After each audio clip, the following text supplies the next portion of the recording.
Intimacy, intimacy.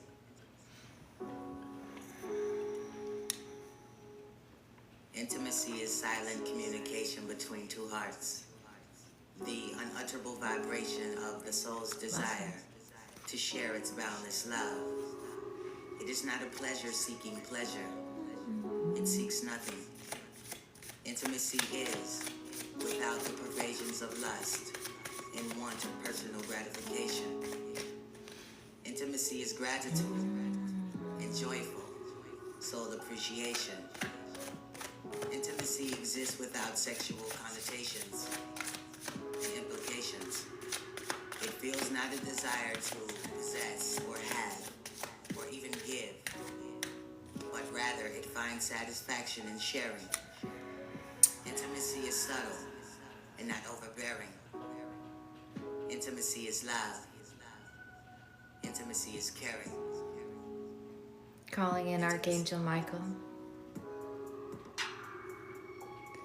Please allow us to feel your physical presence in the space.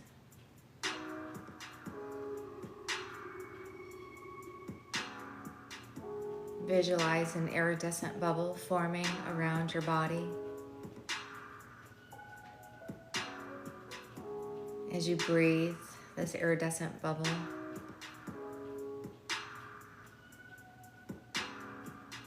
expand every inch of your auric field. Intimacy is silent communication From the top between to the two bottom, hearts. to the left, to the right. The unutterable vibration of the soul's desire to share its boundless love. It is Front not a and back. pleasure-seeking pleasure. It seeks nothing. Archangel Intimacy Michael is, comes in, creates a without the huge pervasions golden of dome of lust protection and want of personal around each gratification. individual Intimacy is iridescent bubble, gratitude as well as this container. and joyful soul appreciation. I call in souls Intimacy exists without sexual connotations who are ready, and implications. It feels not a desire are ready to be the possess creators of or their have life, or even give, ready for the messages, but rather it finds satisfaction in sharing. Intimacy is subtle. and ready to learn how to create safety in their body. Intimacy is love. Intimacy is caring. Intimacy. Archangel Michael comes in on the back side of the body. You can feel him. If you begin to scan your spine from the base of your skull down to the base of your spine, you'll begin to feel his presence, either through heat or chill, support. You might even feel easier breath, but he's in the space. You should begin to feel your body relax and soften. Intimacy is love. Intimacy is caring. Intimacy. Just listen to the body. She is always speaking to you.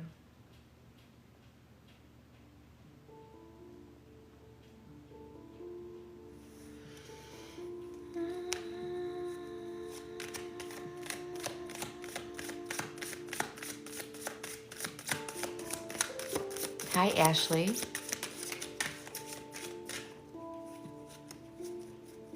Hi, Jack.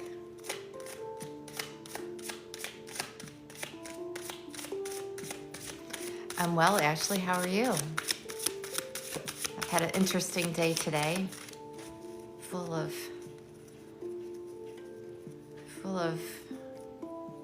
good wisdom moments. How are you?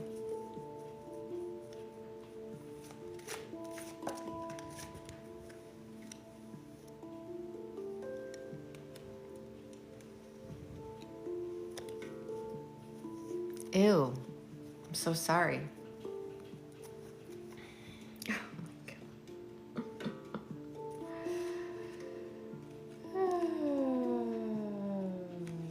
So funny.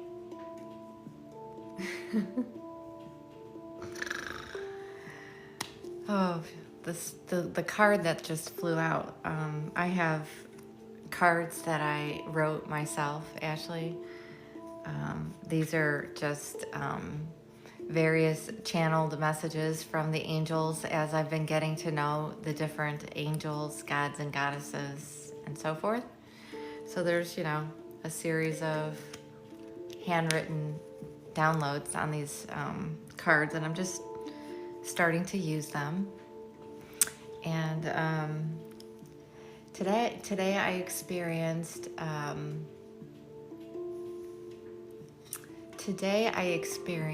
a reinforcement to a belief system that I thought perhaps was too rigid. And I will just share that. And this is very common for folks. And if you're here, you're my reflection. So I'm gonna guess you'll experience this or have already. But when I become aware of a pattern, and a pattern that is rooted in a wound, it doesn't take much for me to want to quickly integrate this new understanding. And so many times, because I'm 54 years old and I'm undoing patterns I've been doing for potentially 50 years, when I finally get it, I learn that lesson or that pattern, and break it with a very strong pendulum swing, meaning, if I didn't hold a boundary before, you will never see me sway from a boundary ever again, kind of a thing. Very, very extreme. So I had this relationship that was in my life for a good year and a half, and I was starting to recognize my mother enmeshment wound showing up in this friendship. And what that looks like in a friendship is I will overgive, and I will, in a previous version of myself, I will do what I need to do to ease your discomfort. And that might look like people pleasing, or saying yes when I really mean no, and just, offering to do things that I know are not necessarily going to be reciprocal.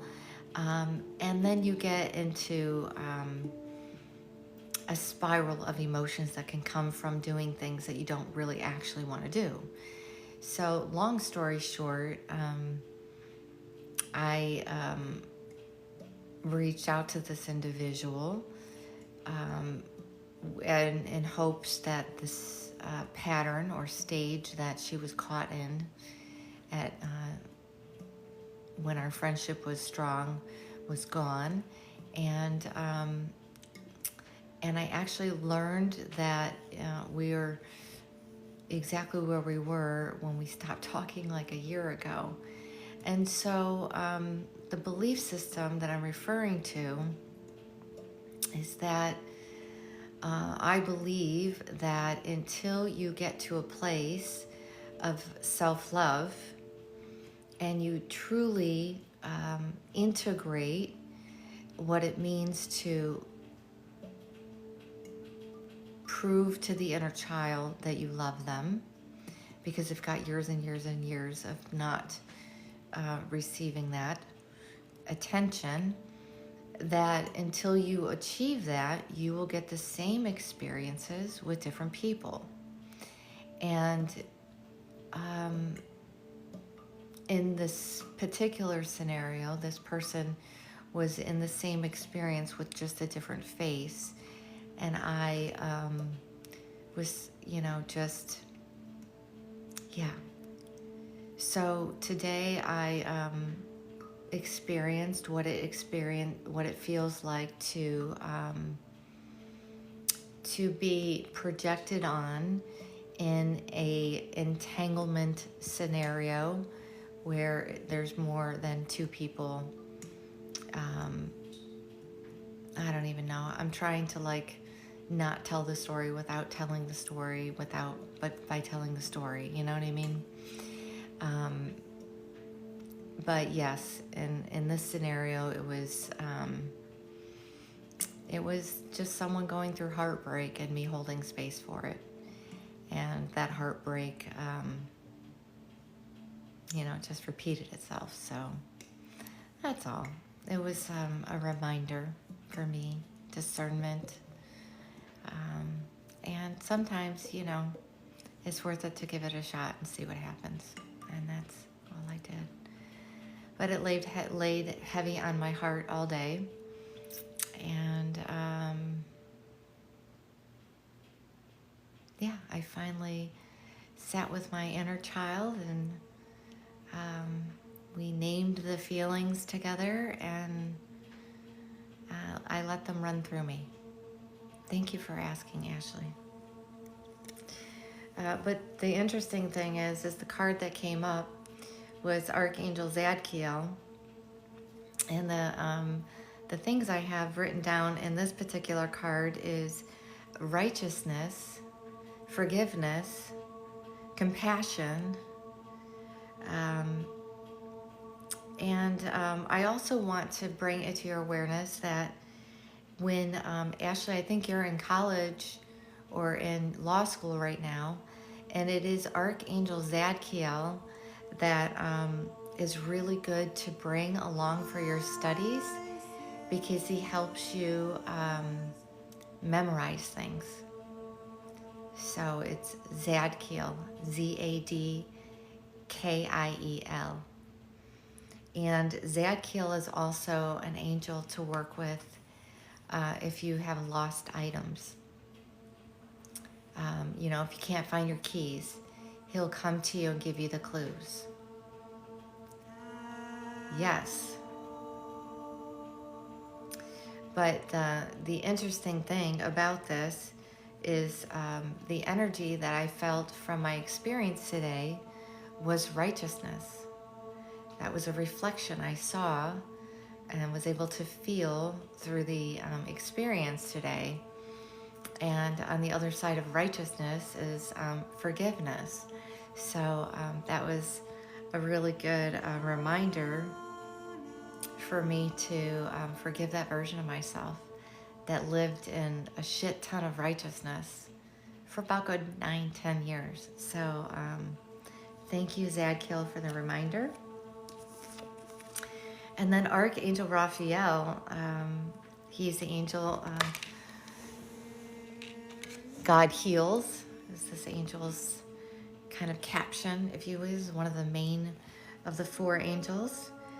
And this is just a reminder that you are the medicine. And that when your body speaks to you, if you can just be attentive to where the body is speaking to you with discomfort, it will give you all the clues on how to heal yourself. It's really all emotional and energetic. Excuse me. So that's a good one. So I don't know, Ashley, did you gather anything from my story that was helpful for you tonight? Hi, Lisa. Hi, Jenna. Hi, Rachel. And I love these cards because they're nice and small. Hi, Lisa.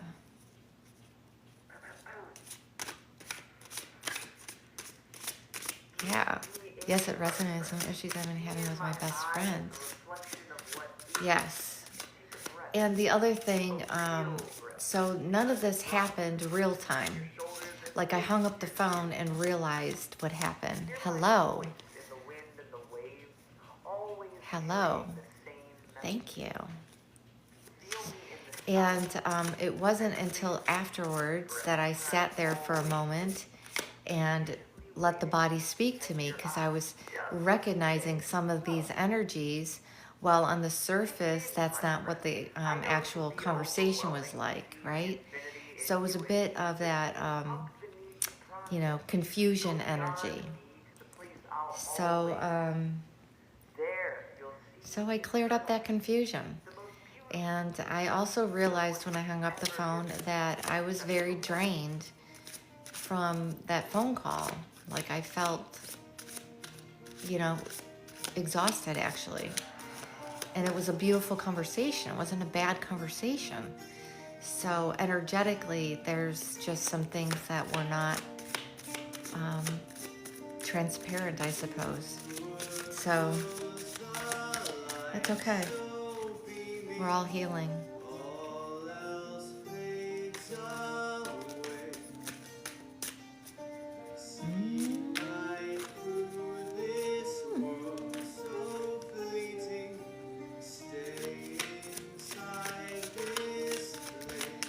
So, Archangel Michael,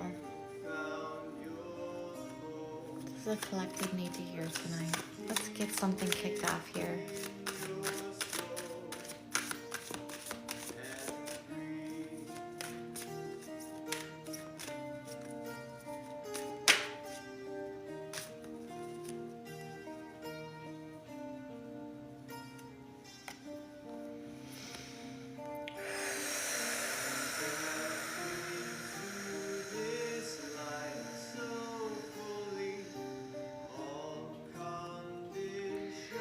Yes, so I pulled a card here.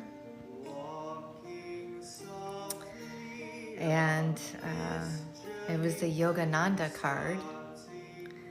And the card is, it's really around understanding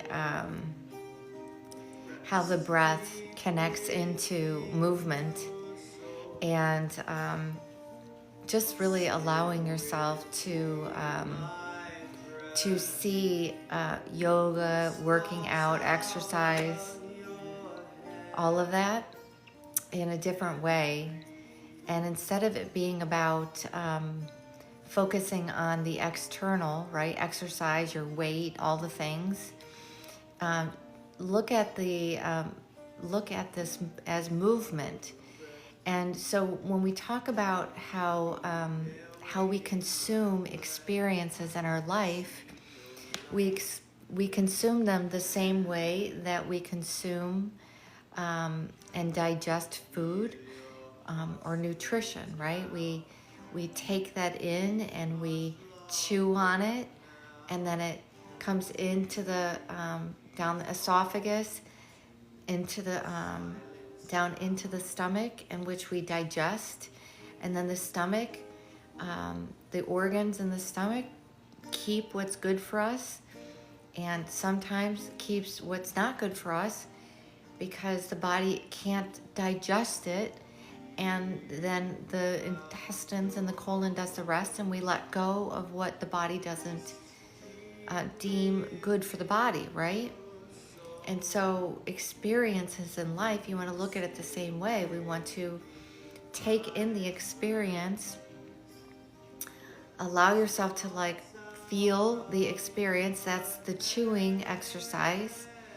And then as it's coming down the throat, the experience, you want to create movement with breath and movement, so that energy, after you've felt it, it will move out of the body organically, okay?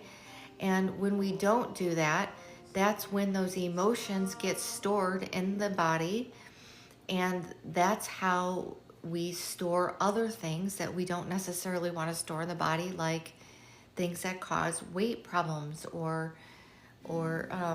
physical issues like diabetes, things like that, right?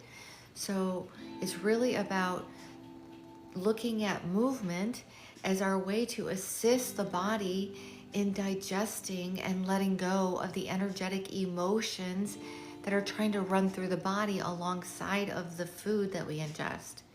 That was a lot, but can you follow that? Because when you go to yoga, I've been practicing yoga for a very long time, and I've had my yoga certification since 18. And I will say that the understanding of the breath with the movement and what is actually happening in the body when you breathe and move at the same time is not what I practiced and felt in my body for at least the first 10 years of my yoga practice. Now, when I practice movement, I'm practicing it because my body is speaking to me by being stiff, by being sore, by, all the ways. And so when I'm moving my body, I'm actually also moving the emotions that I know are stored in those certain areas of my body. And I'm saying, hey, shame, how are you doing today, shame? I love you, shame. Okay, there's something to be shameful of. And then I breathe the shame out of the body. Okay, so look at that very differently the next time that you decide to move your body. Move it so that you can move out what is not serving you emotionally, energetically, and the body will do the rest. You will see the weight drop. You will see all the changes in the body. All you have to do is tell it what you want it to do. It's really that simple, and it's so simple that it's hard, right? So, yeah.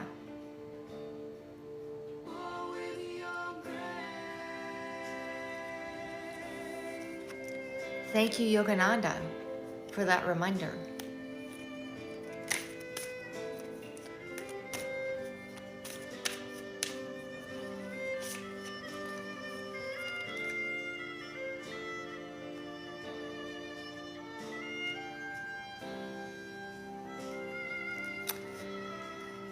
Okay, so this next one.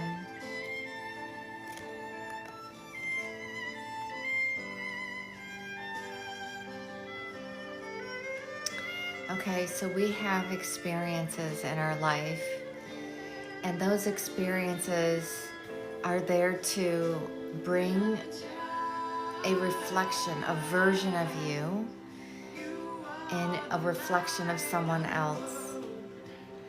And that is for you to see a version of yourself that needs love from you. And sometimes in the world, this shows up as a trigger. And sometimes this shows up as a just divinely beautiful reflection. And it brings you to a version of yourself that you just forgot about. And that version of you just needs to be acknowledged. There's an experience that version of you that needs to be acknowledged to let go of. But I say all this to say that it's a safe bet that the experiences that are being brought into your life right now, those experiences are for you to come into an awareness of where, of a version that just simply needs love from you. And the main thing about the versions of ourselves is the inner child feeling safe to show themselves to you, right? So that they can actually express their feelings to you, and you won't shoo them away or shush them away through distractions, right? Through vices, all the things. So really it all just comes down to, are you able to establish that safe container for the inner child in your body that lives in the heart to speak to you clearly, so you can get to the root, so you can see the patterns. Know you are love. Rest in peace. Dream your sweet dream till your soul is relieved. Know you are love. Rest in peace. Archangel Jophiel came in.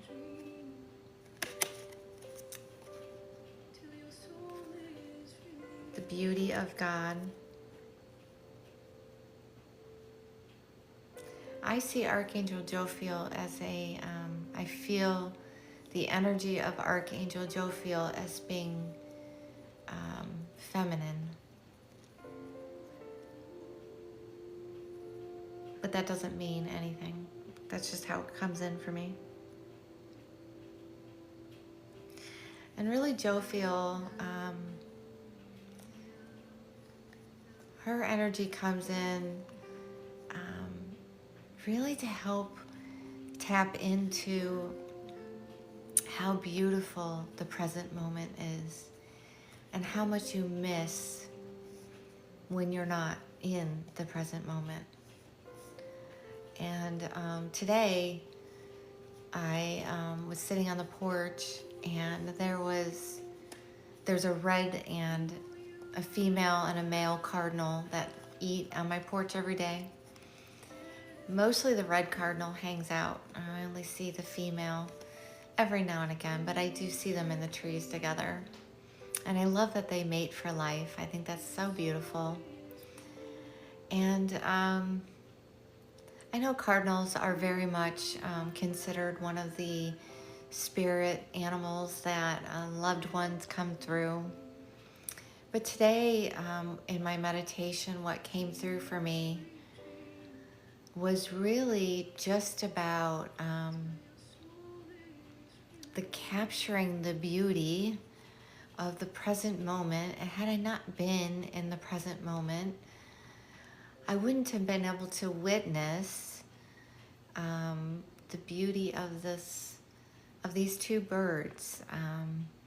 I was watching the male fill up his beak with food and then fly to the trees and give the female food from his beak. It was so beautiful, and I didn't know that they did that for their mates. I thought they only did that for their babies. But it was my presence that allowed me to see such a beautiful divine union, really. So I'm trying to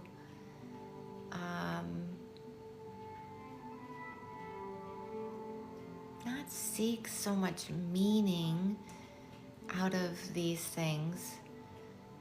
Like, I don't need, that doesn't have to be a past loved one that visits me every day. It can just be the beauty of nature and the beauty of having safety in my auric field for these animals to want to spend time with me while I'm in my meditation. It's very unusual. They hop all over the place.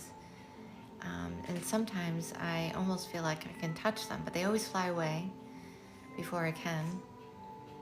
But it's something I've really, really feel grateful to experience every single morning. Feeding the birds and feeding the deer are pretty number one for me. Yeah.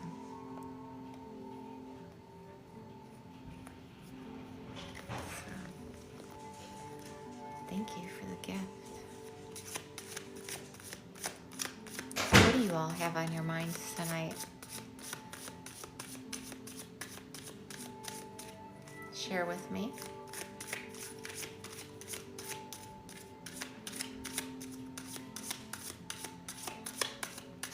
I spent all day working with Archangel Michael and just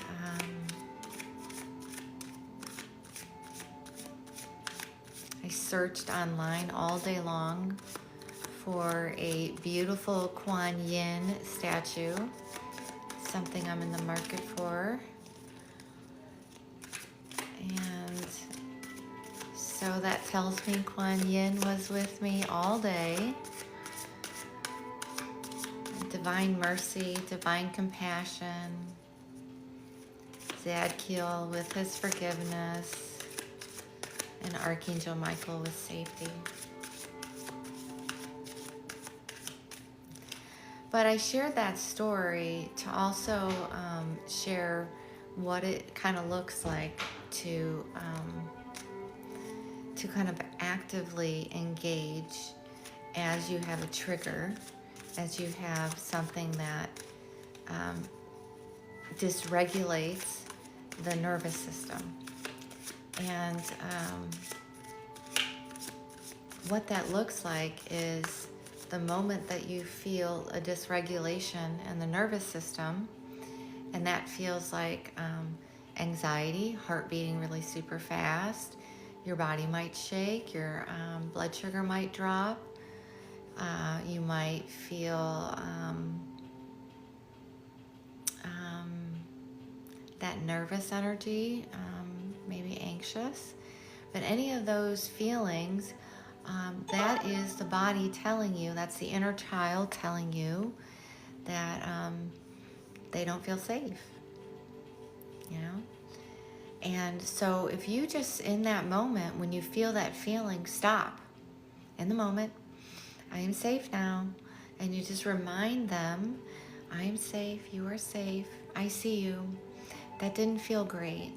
I see you. Let's figure out how that felt. And just start talking to them. Because like I said today, the conversation I had was not a negative conversation. That wasn't a confrontation. There was a lot of words that felt loving, per se. But I could feel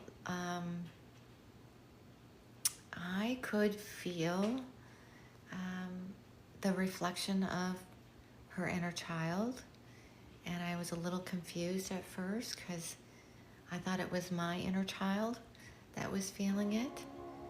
And yeah, it wasn't until I got off the phone did I actually able to unravel what it was, what feelings were mine versus what feelings were my loved one, my friend. And so, you know, I feel that we can talk a little bit and dive into what it's like to be an empath and how that shows up in your life. And the fact that there is probably, I don't remember, I know I looked this up, but I think there's at least a dozen different types of empaths. And it is important to know where you see your reflection, because energetically, empaths will energetically naturally attract wounds that will bring in narcissism and really, really just deep, deep wounds. Because an empath energetically, on accident, can absorb others' energy, right? And become a siphon or become a, kind of delight for the other person, right? So we want to understand how to protect your energy, and also how to use and understand how that is your gift, and what that gift looks like when you also are protecting your energy. So I would like to dive into that tonight if that resonates. But where are my glasses? Are they on my head? Yes. Hi, Johanna. So good to see you, sister. I had to do I went to bed super early last night, like 9 o'clock. So I wasn't able to see you guys last night. Tiffany, I hope I am restored spiritual, emotional, adventure soon. Oh, I love, you know how many Tiffany's we've had? I had 2 Tiffs the other night. Hi, Tiffany. You are in the right place, sister. Thank you, Juliet. Huh? Hi, Ashley. Yes. What do we have here? Yes. Thank you, Tiffany. Yes, Tiffany, you are in we are in a safe container with Archangel Michael. I'm an Angelic Reiki master. And as you join this container, I'd like you to envision the iridescent bubble forming around the body. And that iridescent bubble is supporting and protecting and soothing the body. And it's forming a huge shield all around your auric field. You can see out of it. Folks can see in it. But any energies that are not of the light will simply bounce off of your bubble. That's part of the protection that we want to talk about tonight for the empath, if you recognize or see that reflection in yourself. And so let's just talk about, evil eyes and the return to sender type energy, right? We want to understand and know that the light of the divine will and does transmute and alchemize any dark and all dark. And so when you feel negative energy around you in your auric field, or you feel that your energy shield or field has been compromised through being in toxic environments, then you create this iridescent bubble around the body and you send light. And when you send light and love back to someone who perhaps wasn't behaving out of their heart, it will help them heal without you getting involved, right? And you surrender and you trust that that intention of sending that energy back to the person with love and light, that you have faith that the divine is en route to that person, right? Sometimes people just simply can't receive your light. I trigger the fuck out of people. There's lots of people that can't stand to interact with me because I trigger them like insanely. So you're either, and in those cases, whether I love that person or not, it's time to step aside because I'm not here to, and none of us are here to force our light on anyone. Just like God, Source, the Divine, Yahweh, none of the beings of light force their light on you. You have to consent to it. You have to choose, right? So that iridescent bubble is there to intentionally choose light, create protection around your light, and bounce light back to anyone who is not vibrating at your frequency. And therefore, when you're met with someone who is vibrating at your frequency, you're able to receive their energy. That's when you know it's a reciprocal energy, because the person who's interacting and gets into the field is vibrating at a frequency that matches or is more. Does that make sense? These are all the protectors around an empath. Your energy will magnetize darker energy because your light is that much brighter in the way that someone who feels very empty inside will see you as a place where they can take in the light, right? Does this resonate?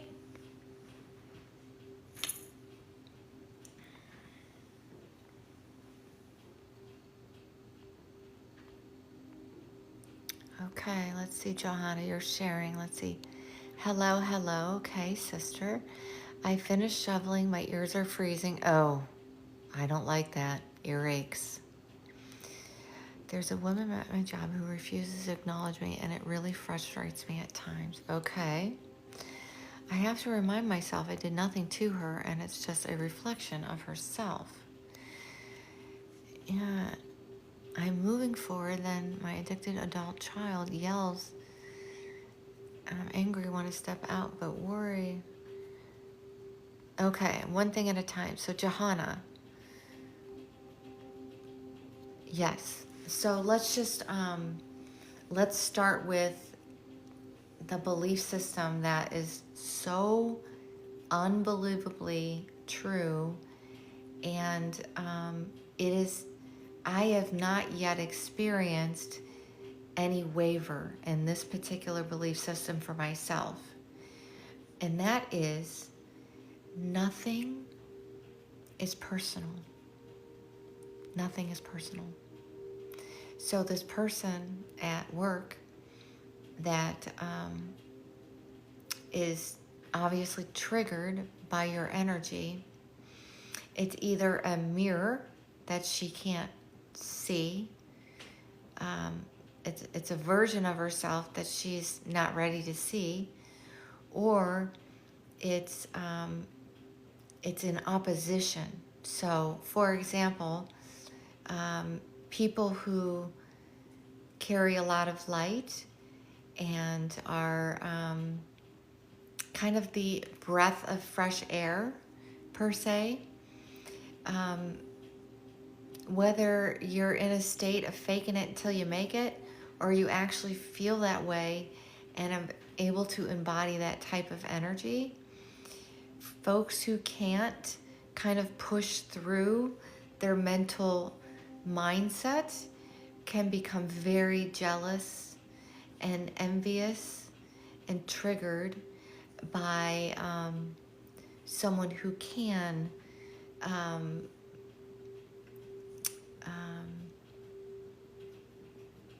carry that light all day long.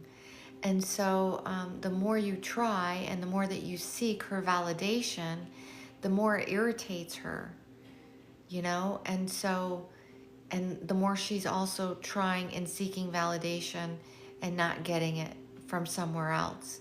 So you're likely the projection or the deflection of somewhere she's not getting the attention. Do you know what I mean? So it's like, but if you stop with the first belief system that nothing is personal, then you can just kind of like stop seeking her stop seeking it from her, because it's not about you.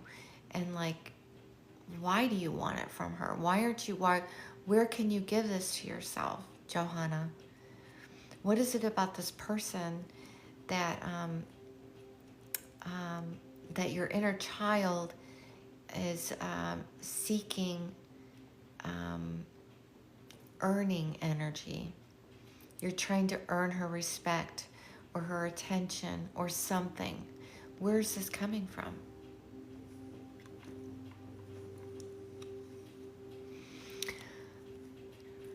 Yep, you did nothing to her. Correct. Okay. Johanna, where are you? Hi, Rebecca. Yes. Hi, Kate. Hello, lovely, to you too. Suzetta. I'm moving forward. Then my addicted adult child yells.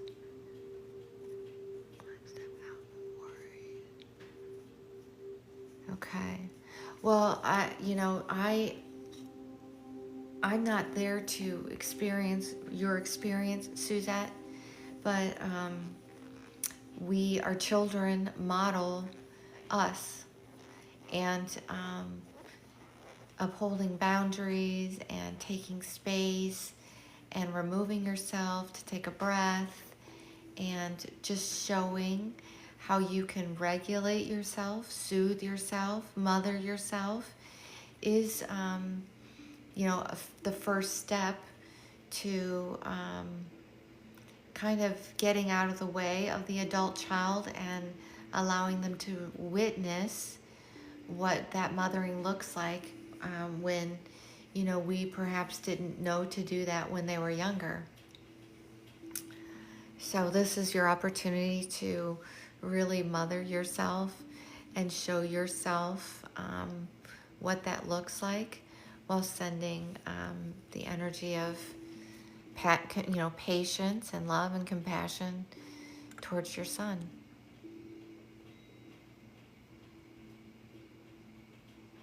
Well, thank you. Our voice is our healing tool. You are, Johanna. I love that, sister. Hi, Janet.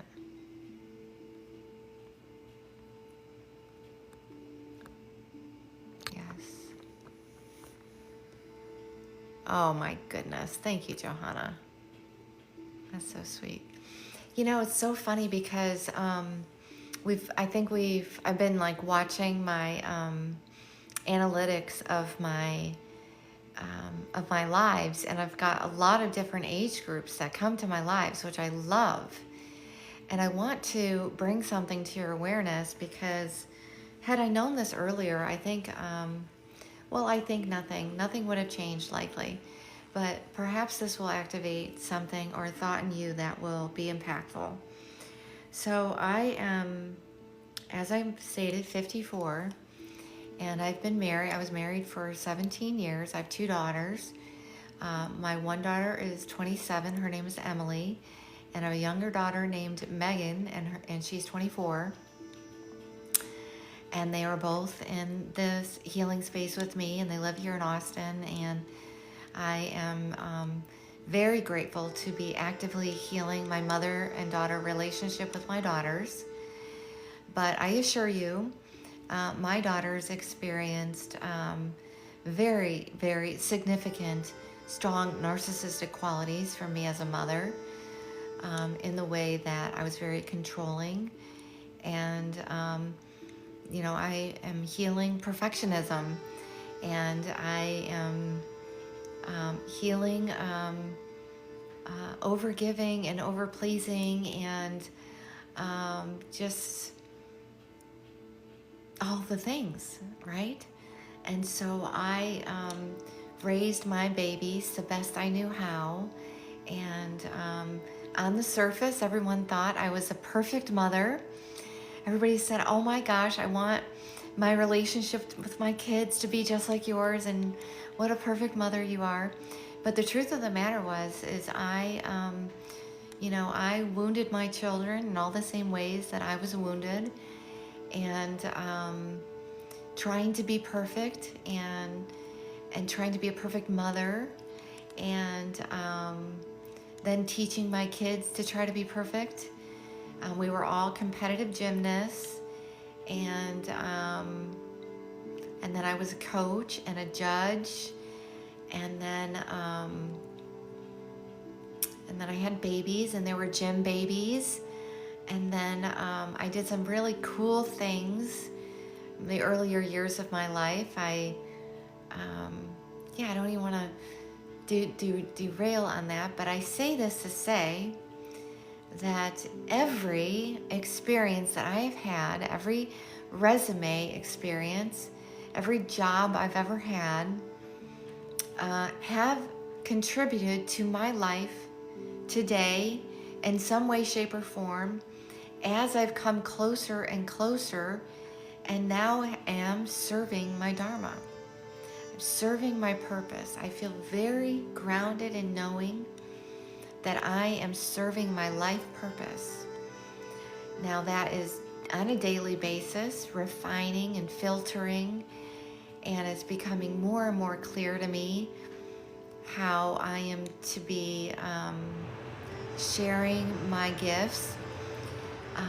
But one of them is my voice. And one of the jobs that I had when I was really young, I was in my 20s, I got a job working with my girlfriend's mom. I didn't go to college, And I got all my jobs through being in the right place at the right time. And my girlfriend's mom worked at this company called Eaton Corporation, EATON. They're a manufacturing company, Fortune 200, huge company. There's like 100,000 employees around the world. And that was my first professional job. And she taught me how to set up phone systems and call centers at our Eaton location. So what I did for like about 5 years in my early 20s is I traveled all over the United States, and I would go to all the different Eaton Corporation headquarters, and I would record their automated attendants. So when you would call Eaton Corporation, you would hear, good morning. Thank you for calling Eaton Corporation. If you know your party's extension, press 1. For sales, press 2. Right? And so you could call 400 different Eaton corporations in the early 90s, and it would be my voice greeting you on that recording. And I am telling you, it was like nails on a chalkboard for me at that time. I don't know, I had the same voice I have now. Now I find my voice to be beautiful and soothing too. But back then it would be like, I couldn't hear it. I couldn't listen to it. And then I went into, somehow got into IT more specifically, and got into the BlackBerry world. And so I exited the call center world and got into the mobile space. And in the mobile space, I did a lot of work with, I was like a supporting person to the salespeople. So the sales guy would come in, or girl, and they would establish the first appointment, and they would establish a relationship with the customer. And then when it came to like establishing, when it came to actually establishing a business need, I would come in and I would be that person to help them establish the business need. And I did not like establishing the relationship with the customer. I didn't like that small talk. I didn't like taking customers out to dinner. I didn't care for that at all. I just wanted to be there to help them establish the business case. But then I had to record videos for like salesmen for training and stuff, because I was like kind of the closer. I was the smarty pants. And then I had to record all these recordings and videos, and I'm telling you, it was like, again, torturous for me. So I say all this to say I went all 30 years of my corporate days using my voice in some way to make a living. And it was very important. I did a lot of public speaking. And I think I told you guys the other day, it took me 2 years to get the courage to do a live. So to be in the corporate world and be in a persona, in a version of myself that wasn't really authentically me, I had no problem being a public speaker. None. I was actually very good, and I had no problem presenting to customers or standing on a stage. But I'll tell you, you put me on a stage right now, certainly I've got lots to say, but I will likely cry through most of it, because that is how different it feels speaking through the voice that is now true to who I am. And I'm speaking the things that I kept inside for a really long time. And even with my experience that I shared earlier, if you were here for that, I still will have a conscious, loving conversation with this person to reestablish our misalignment, because that is my truth, and I need to speak that for my inner child to feel heard. And that's why my day was rough, because I really, having those conversations are also very difficult when you, it's just difficult, period. So thank you for hearing my story. I urge you to zoom out of your current experiences, zoom out and begin to understand what your current experience are there for you, where you currently work, what those relationships are showing you, and what is that work, what is that work supposed to be, how is that building and getting you closer and closer to the inner child, because the inner child knows what will bring you the most joy. The inner child knows what will bring you that feeling of being close to your purpose. They have all the answers.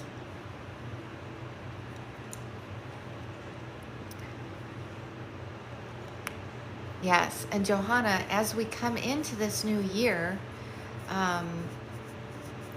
so we've talked about this briefly.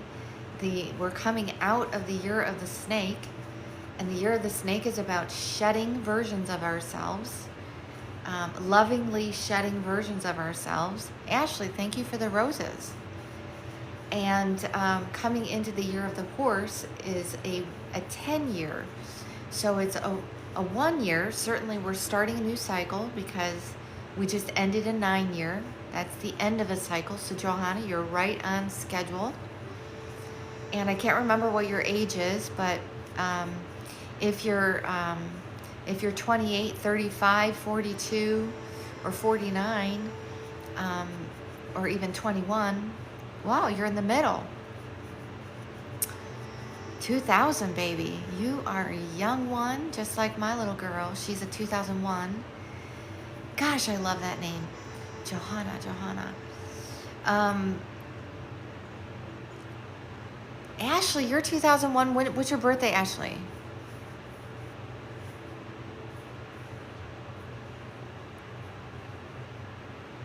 July 15th, you're a Cancer. My Emily, my 28-year-old, did I say 28? She's 27. She is a July 4th baby. And then my Megan is Megan is April 17th. Ooh, you're July 6th, Cancer. Oh, 3 Cancers on here. Oh my gosh.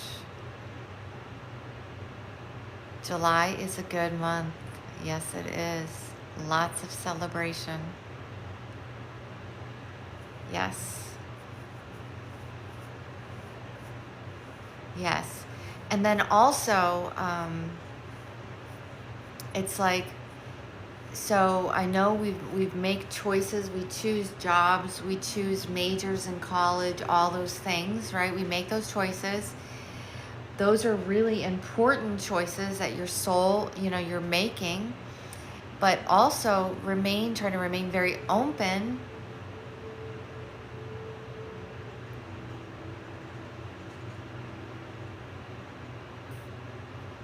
Oh my God, that's hilarious, Johanna. Yeah. No, that doesn't fall far from this tree. That apple doesn't fall far from the tree, that codependent one. So we all get that. That's what I'm working with my daughters with, breaking my codependencies with my daughters.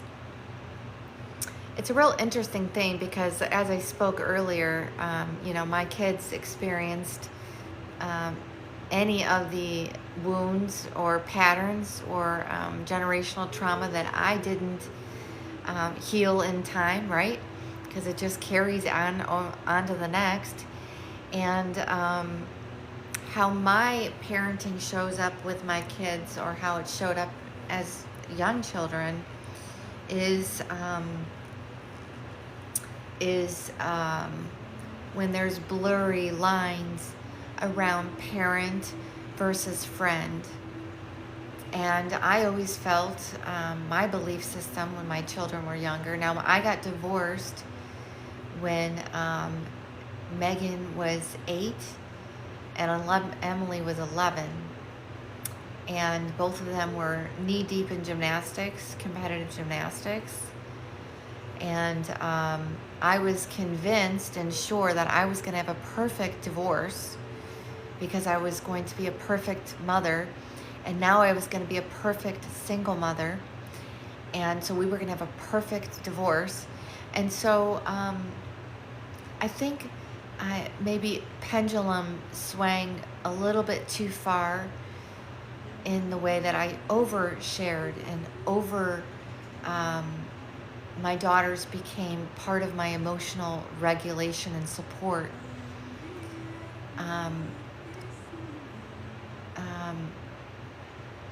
In the most blinded way.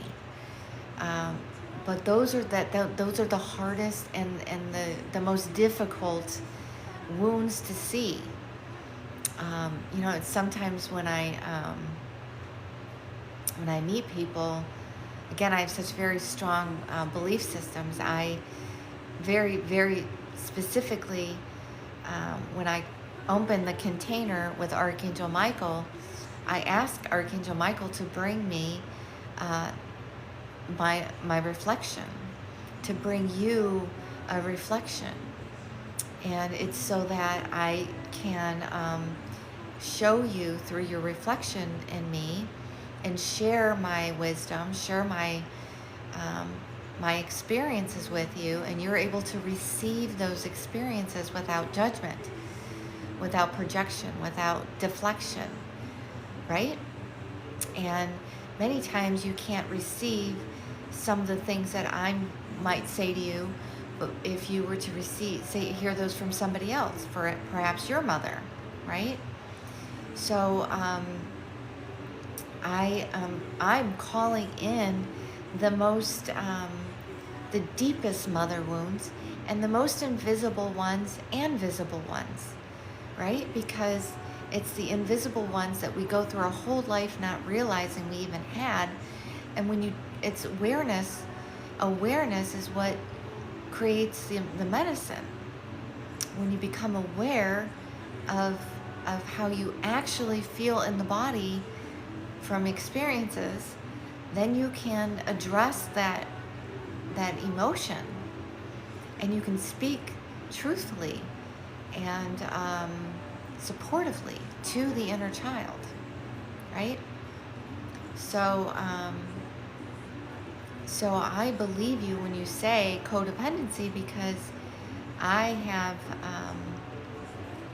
very strong personal experiences with codependencies, and I'm healing them on a daily basis. And it is a daily, moment-by-moment decision that you make with boundaries and with self-regulation and understanding where you seek others to regulate you. Yes, for the longest time I thought I just had father wounds, but my mother wounds run just as deep. Oh yes. Okay, let me catch up here. Yes, Ashley, Texas does have extraordinary weather. Okay, and you're having your best month, and your best month is in Maine. You're in Massachusetts. Gosh, I can't get that straight. I replaced my dad when my parents got divorced, and all the abuse fell onto me. Nice. This sounds similar to my mother, and I'm trying to heal it now. Yes. Yes. Cynthia is coming for my neck. Nice. It gave you chills. Which one? And I also want to say,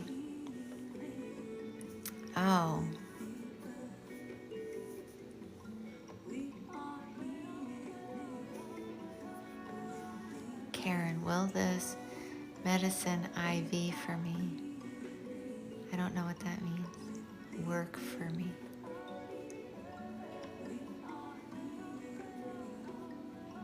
Yes.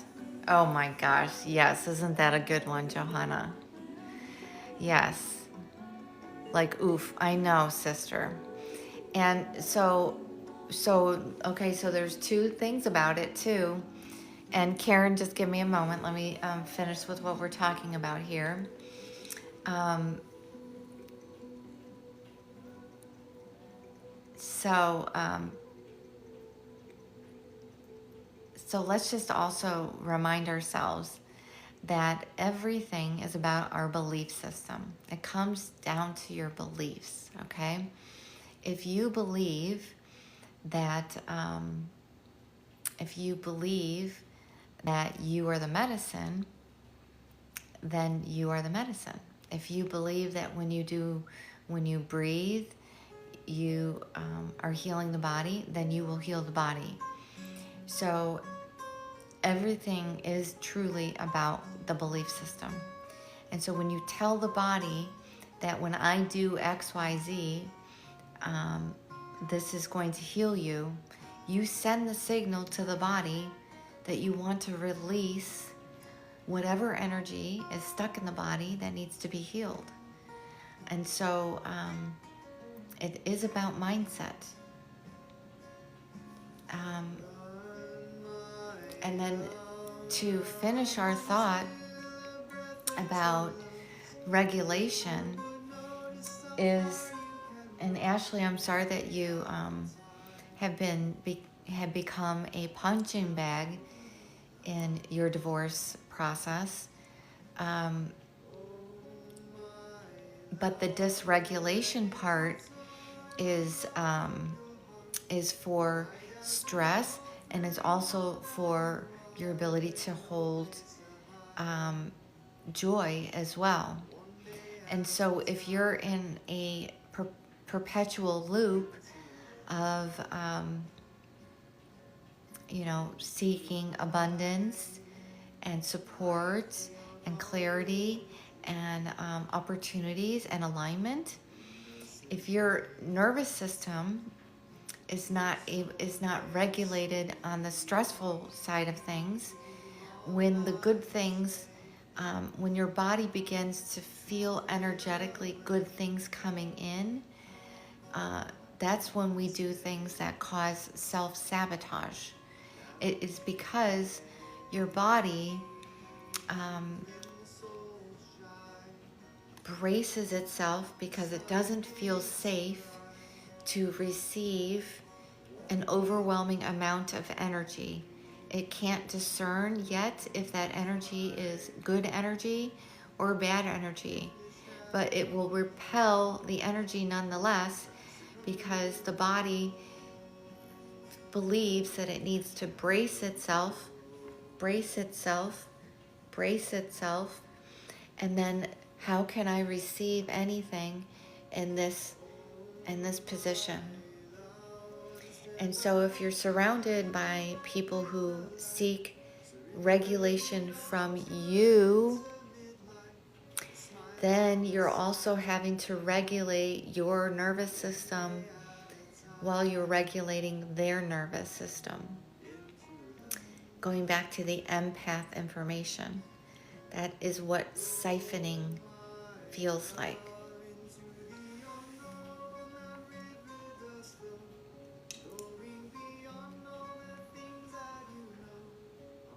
Yes, Ashley. It's a very good awareness. Brain over matter. 100%.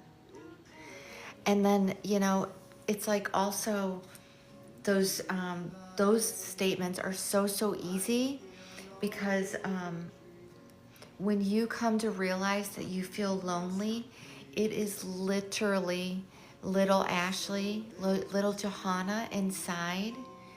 Just like focus on that little 5-7-year-old. They're lonely. They're lonely. So when you feel that lonely in the body, it is truly the little girl inside that somewhere along the way didn't feel enough.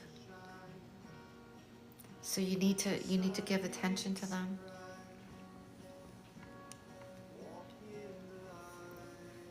Yeah.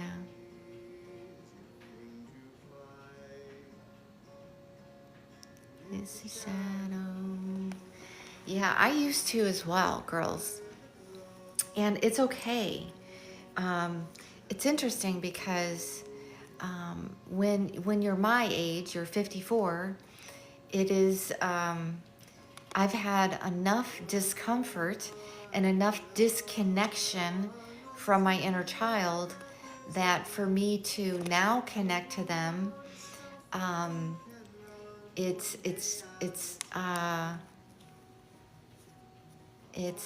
soothing for me. But your inner child is not too far behind you. Yes, Karen. Yes, Karen. Yes. Yes. So I want, Karen, you to say to yourself when you wake up in the morning, I am safe now, and this medicine is working for me. And then afternoon, I want you to say it again. I am safe now, and say this medicine is working for me. You have to just state it. You have to declare it. You have to believe it. That's all. Let the body believe that you are healing itself, and it will, Karen. So yes, repetitively tell yourself over and over and over again, yes. You're welcome. Yes, Johanna. Yeah, well, Ashley,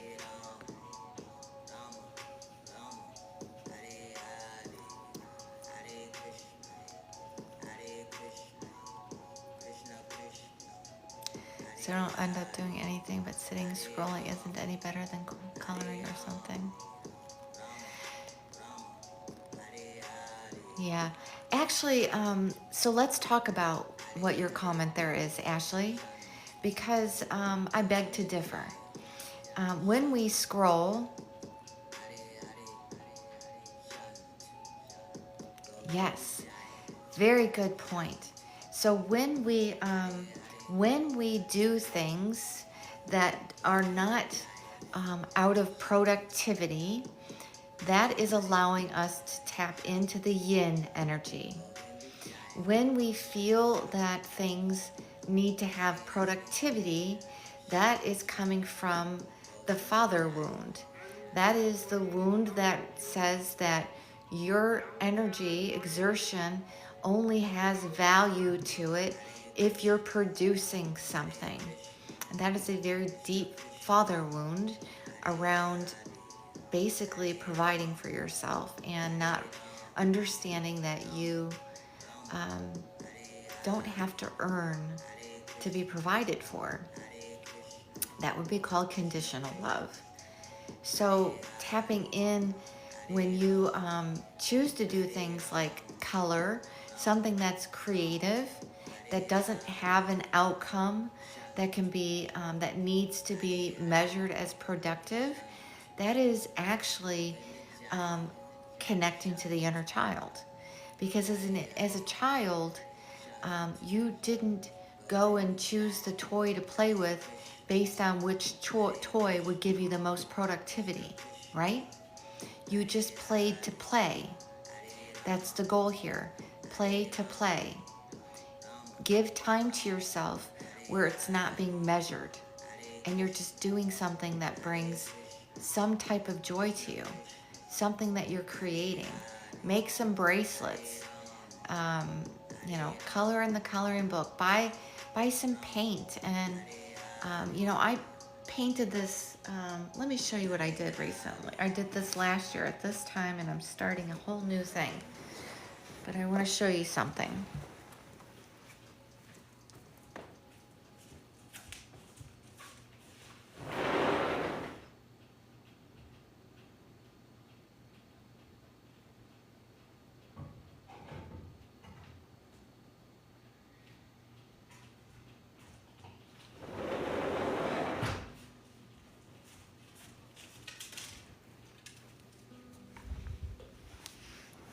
Yeah, so this time last year, I was at my daughter's house, watched her kitty cat while she went home for the holidays, and I bought this. I bought this at TJ Maxx, and it was just an outdoor, one of those like statue things, and then I painted it. I bought like the little things of paint at Hobby Lobby. I painted the butterfly in the back, and then I painted these flowers. And it took me, you know, about 2 weeks because I kept picking it up and putting more to it. But it's like, go do something like that for yourself. You know, it was fun. I was creative. I spent 20 bucks and I didn't give it to anybody. And I didn't, you know what I mean? But do those types of things that like reminds the inner child that, you know, you can play without any reason. Yes.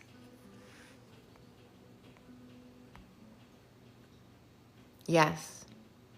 You know, it's so interesting. It's so funny, Ashley, because I would like literally give my right arm to live by myself. Do you understand that? I'm living right now with my girlfriend and my mother, but not my girlfriend. I mean, this is not my partner. This is my friend. So, okay, Ashley.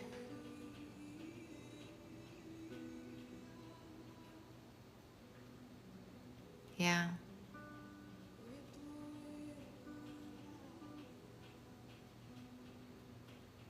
Yes. And Johanna, you are right. This is hibernation time. January 1st is not supposed to be like kick it in gear. Let's change all of our, you know, rituals and put all this pressure on ourselves. That's actually not supposed to happen until whatever the spring solstice is. When is that? Is that in? Someone looked this up the other day. March something. But yeah, hibernate, rest, let the body slow down. Yeah.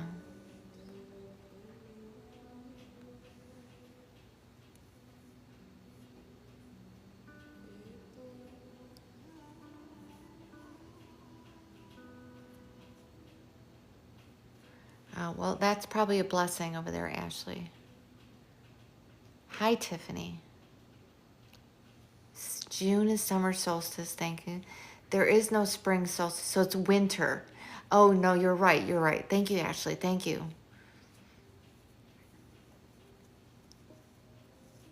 Yeah.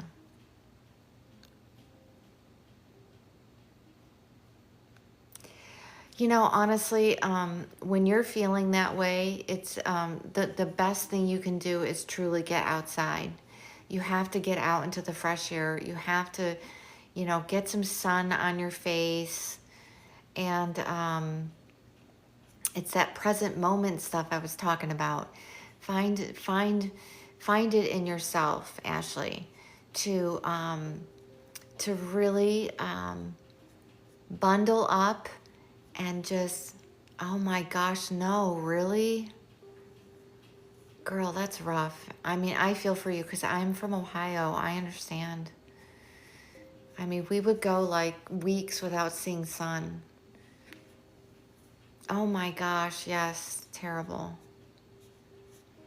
So you're gonna have to be more creative. And yes, the sauna. I mean, even the suntan booth. If you go into the suntan booth, I know that sounds like so old school, but like I found that really helped me when I lived in Cleveland. Oh my gosh, Johanna, that's amazing. Yes, find a tree, Ashley. Get to a tree. Find a tree. I know, man.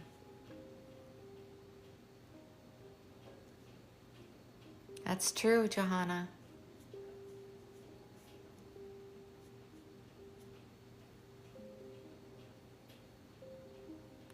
Yeah.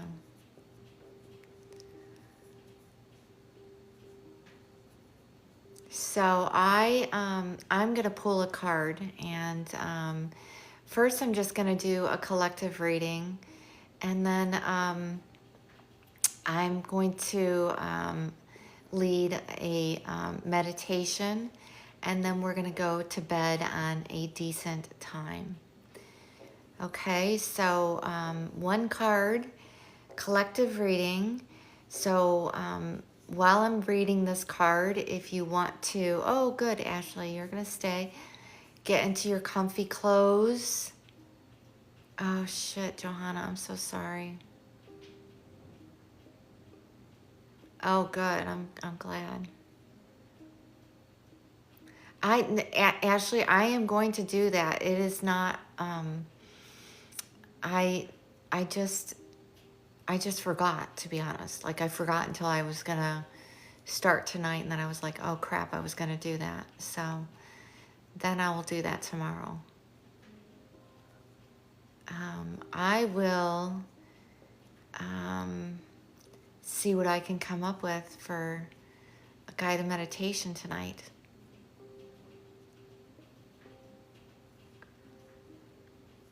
So anyhow, let's everybody get comfy and get their comfy clothes so that you, if you end up falling asleep, then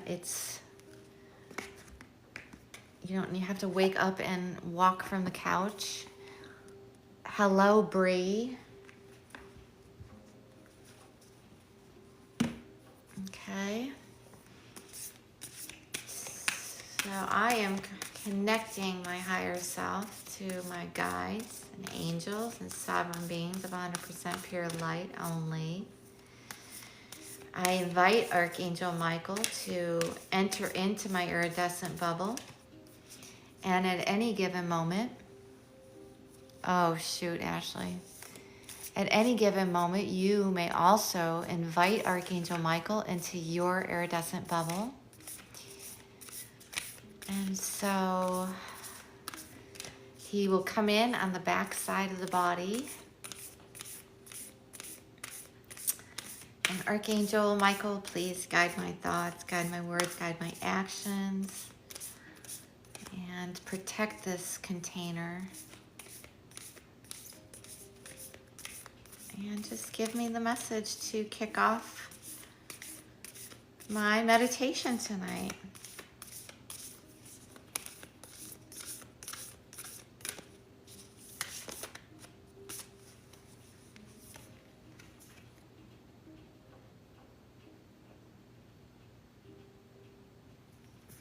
Okay. We've got one.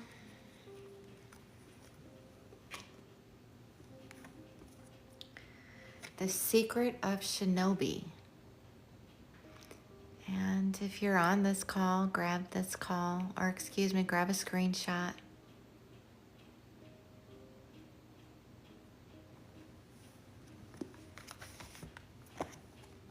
And card number 11.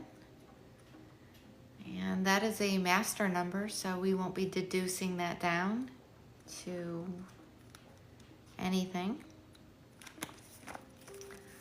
Okay, so to receive this message, place your palms, your hands in your lap, palms facing up for receiving. And just allow yourself to relax. Interesting. Shh. Can you keep a secret?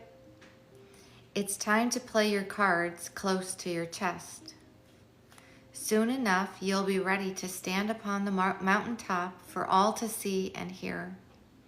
But for now, let things unfold in the guarded privacy of your own inner world. When the time is right to be seen in the light, you'll know what is true and what to do. Until then, be patient, be private, and be committed, and wait for the right time to shine. This ninja goddess brings you a message. Sometimes being less visible, less transparent, less seen for a time is helpful. It doesn't mean being dishonest or deceptive, but it does mean keeping your intentions and your truths to yourself until you see the best way to attain your goals. In fact, the best way to attain your goals might be more of an iron fist and a velvet glove approach.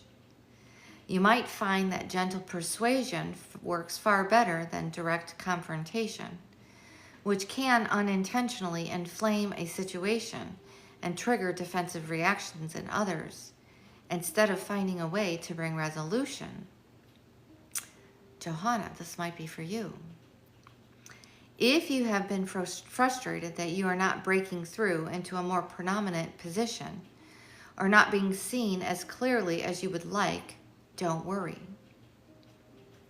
That will pass, and you will be given your time to stand up and be seen at the right time. For now, at least, you can move more freely without obstruction, jealousy, competition, or sabotage, if you keep your private affairs very private indeed. When it is time to show your hand, to reveal your intentions and speak more openly and publicly about what has been gestating you, you'll know it. But for now, let things come together away from prying eyes. And just for now, it's time to keep it a secret. Period. Yes. So, sometimes, the energy of righteousness, the energy of envy, of jealousy, takes a front seat to all of the other emotions. And no matter how well-intended someone might be, they just can't see past that piece of it, right? Because the fear in them will not allow them to take the step forward to jump off that cliff, whatever it is. And so, yes, sometimes it's just best to keep it within and know that within your own divine wisdom, you will get the signs, the messages of when you need to take the next step and be seen and heard and exposed, per se. So I don't know how that felt for everyone, but I'm going to assume you got what you needed from that. Thank you, Johanna. You're welcome. And I want to, good. Thank you. I'm going to get myself a moment, get a beverage, and then we will, Liana, good to see you. We will start our guided meditation. And maybe you guys can get to sleep. Yes, thank you. Good. And here we've got Archangel Michael. Let's give him some show for a moment. I'm going to get myself a beverage refill.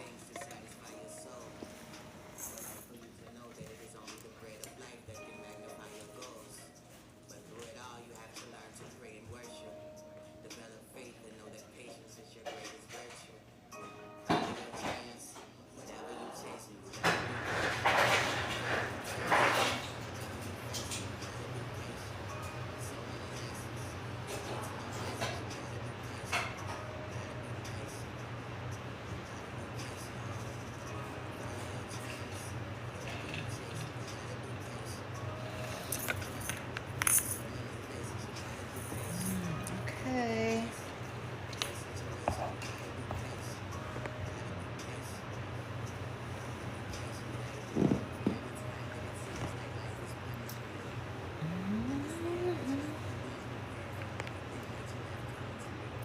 I do too.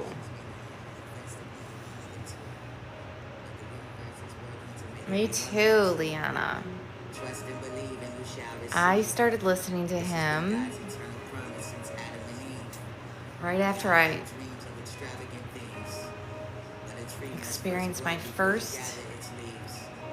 And winter must come to balance the plant spring. medicine experience, and Flowers he do was die in a past. instrumental in reprogramming my subconscious mind. Keep them alive. Have faith in yourself, defeating demons inside. Ashley, have you been listening to Landrell? Keep them alive. This is Bree, your God have you been purpose, listening to Landrell? your reason to fly. Follow your dreams. Whatever you chasing, you gotta be patient. No matter the test. Hi, Jenny. Whatever you facing, you gotta be patient. So many lessons to get to them blessings. You gotta be patient. Gotta be patient. Gotta be patient, Follow your dreams. Whatever you chasing, you gotta be patient. Wherever you go, in so many places, you gotta be patient. Don't be complacent. In your situation, you gotta be patient. I'm actually good, Bree. Thank you. I'm so glad to hear that.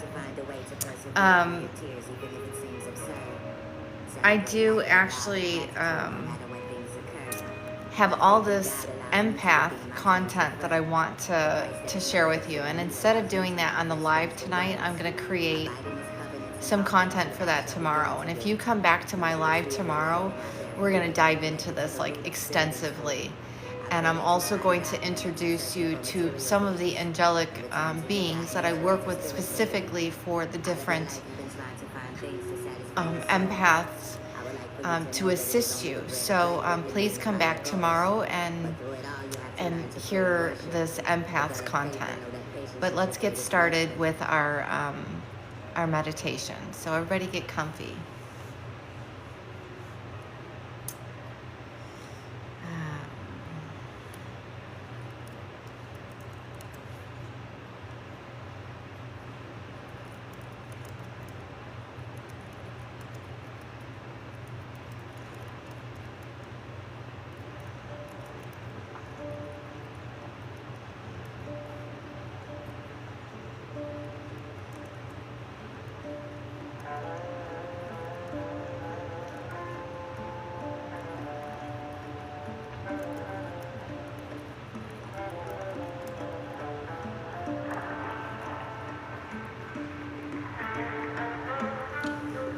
So let's just begin by connecting to the breath.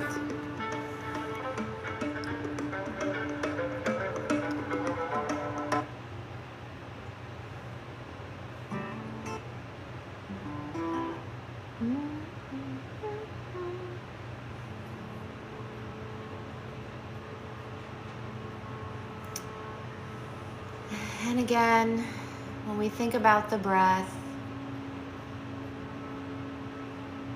we really just want to really feel grateful. Oh, just water right now, Ashley.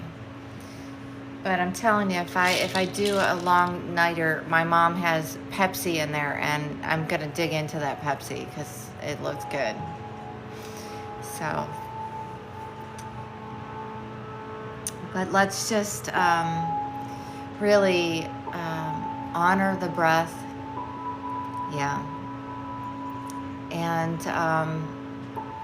And let's just, every time you take an inhale, I want you to, in the mind's eye, say thank you.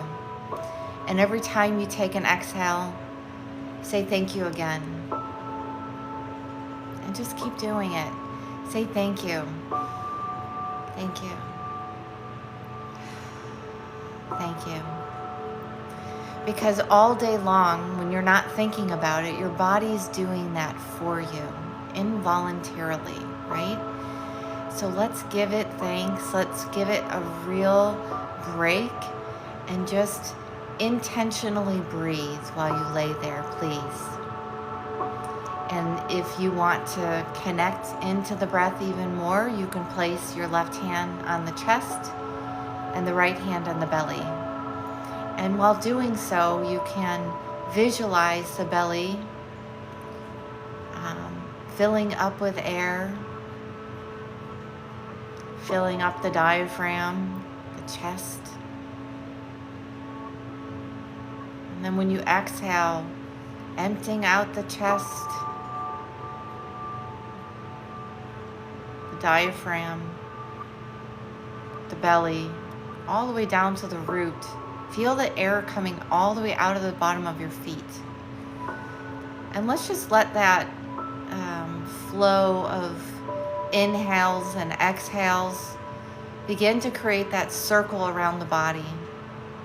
And remember, as you breathe, especially as you intentionally breathe, you are reinforcing that iridescent bubble around the body, that protection.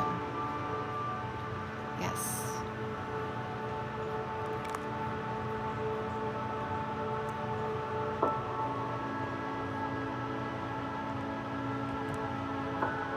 I ask Archangel Michael to expand and intensify his presence of safety,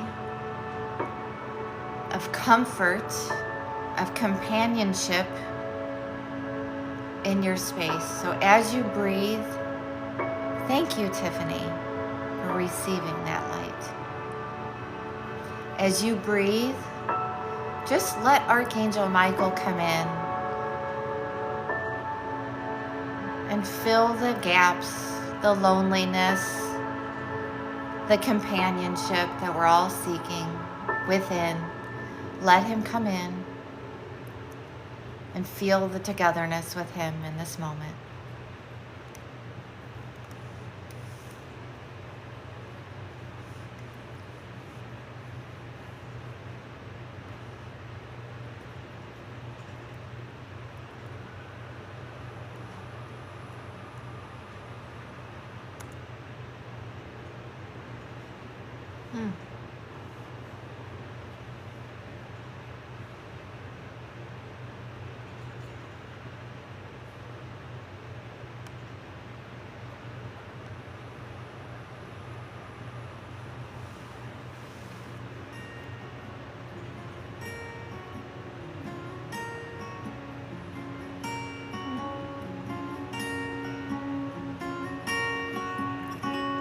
I built a house inside of myself. And just soften the eyes. So that home would never be anywhere else. There's nothing you need to do. With my own hands created a shelter that anyone can see.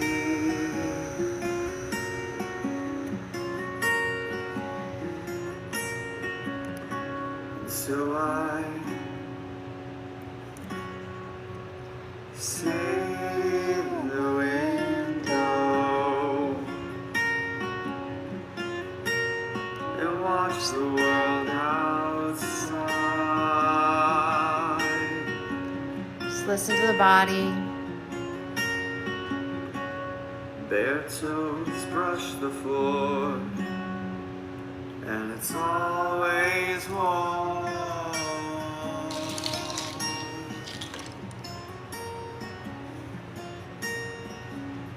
Where does the cold come from? Just allow, feel in the body, listen to the body, and send it breath. Okay? Wherever your body's speaking to you, bring your awareness straight to the moment, straight to the spot. Send the breath there. The cold wind blows. I see a man. Shivering, asking, can I lend a hand? A grand old friend, or just a hand. The man in need, he says, believe me, I will bleed before agreeing to your charity.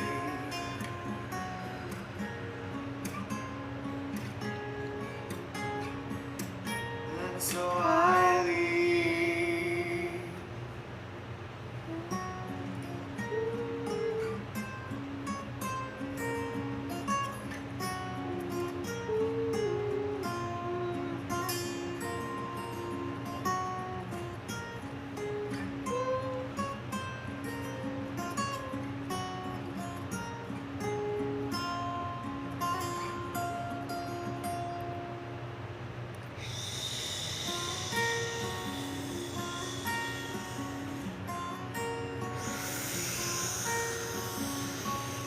I haven't lived here for too long now.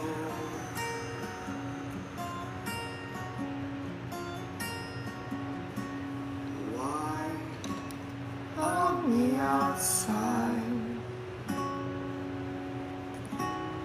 are the mirrors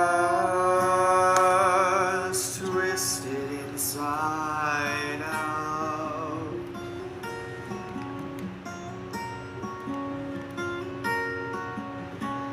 I have nothing of my own but infinite to give.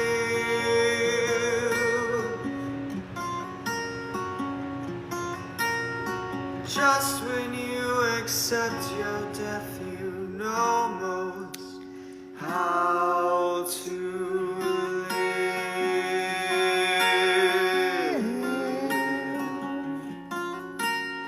And you can build a house inside of yourself.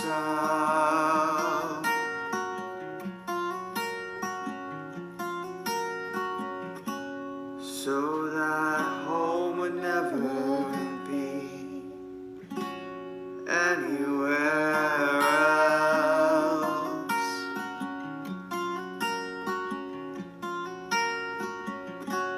With your own hands create a shelter that anyone can see.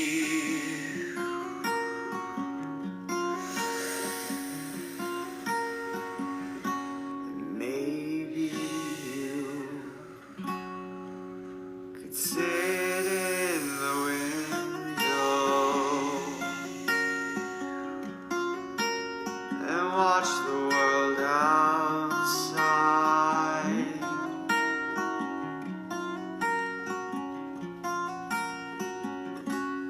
Bare toes brush the floor, and it's always warm.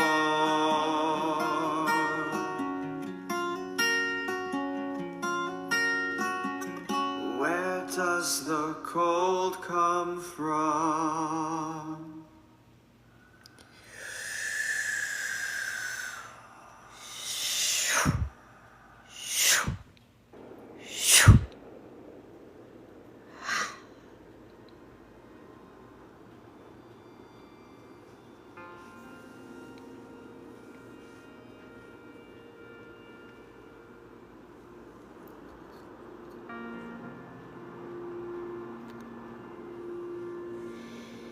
There's nothing you need to fix about yourself. There's nothing you need to become. You're exactly where you're supposed to be. Just arrive here, be in the body, and let the body just really sink into the surface. Feel every inch of the body sinking further into the surface.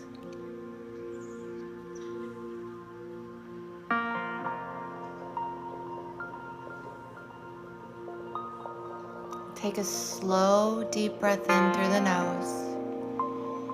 Fill up the belly, the chest, Hold the breath at the top.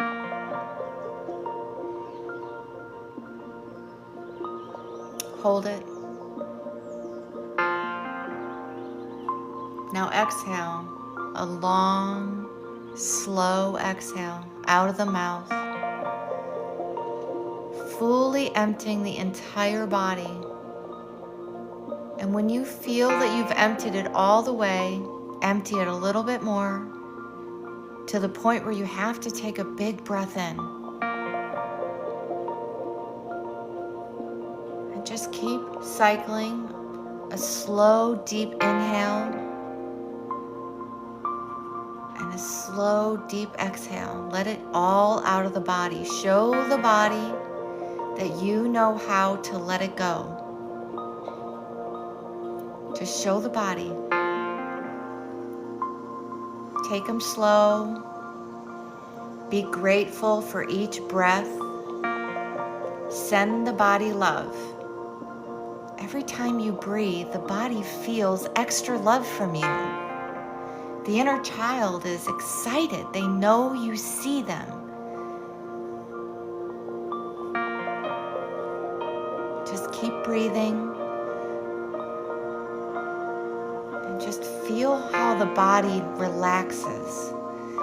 It knows how to rest if you just let it. Right now, you're choosing the consumption of light and safety for the body. This is giving yourself self-love just by showing up. You've already won. You've already taken a step in the right direction. You're already giving proof that you keep the body safe. This moment is safe. Say that to yourself. I am safe now. I am safe now. I am safe now.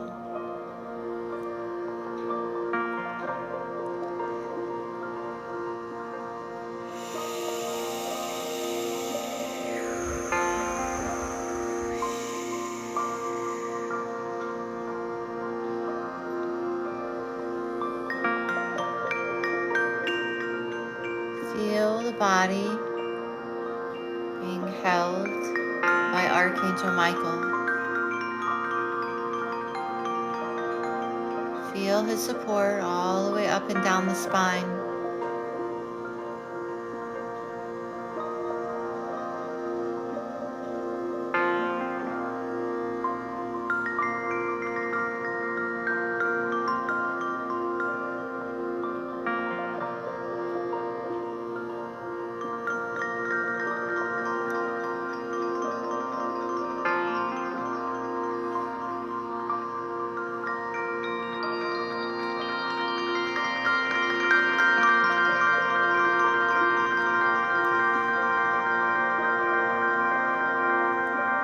Begin to scan the spine, starting at the base of the skull.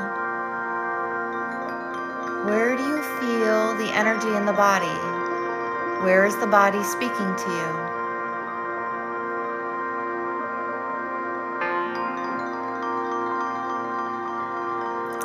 Right now, I can feel Archangel Michael at my C10, 11, and 12 on the back side of the body.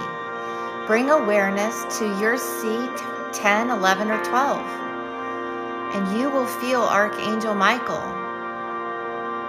supporting you, guiding the chakras, giving the body protection, safety.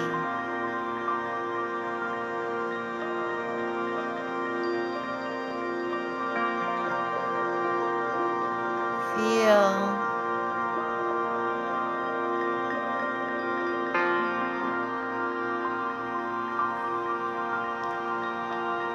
Now bring your awareness to the base of the spine, the root of your body.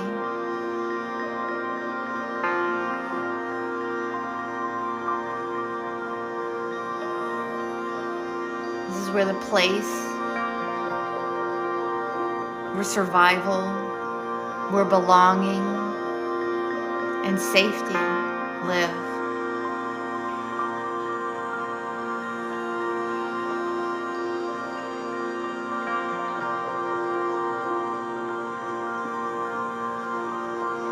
And begin to imagine a soft, warm light beginning to glow in the whole area of the root. Hello, Michael. Thank you.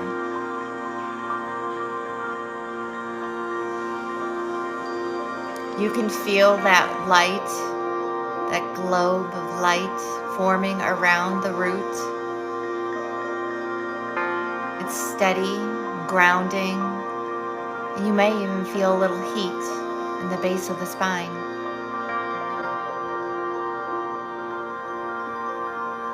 Every time you breathe, that light deepens at the root. It becomes brighter.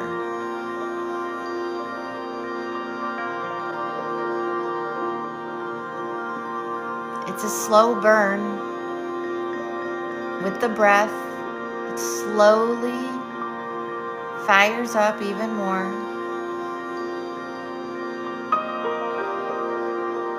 There's no rush. It's patient and strong.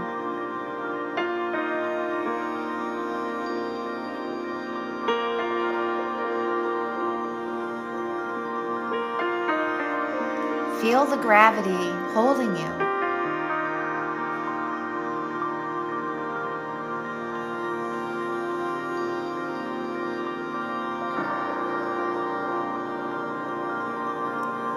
Mother Earth beneath you is stable and unwavering. Feel her, the Divine Mother, holding you.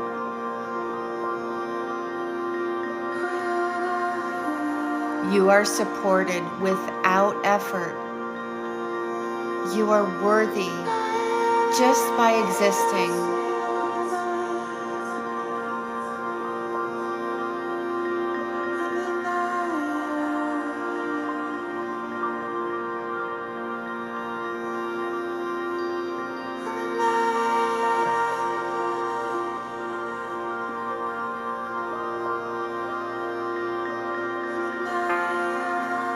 Be present in the body. Feel the mother holding you.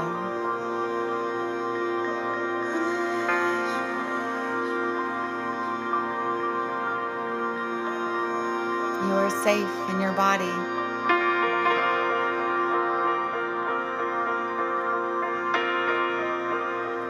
Notice your shoulders will begin to soften.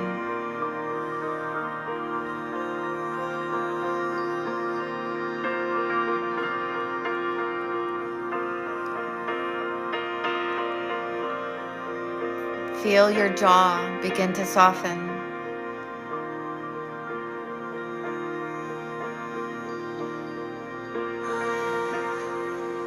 Let the tongue rest in the bottom of the mouth.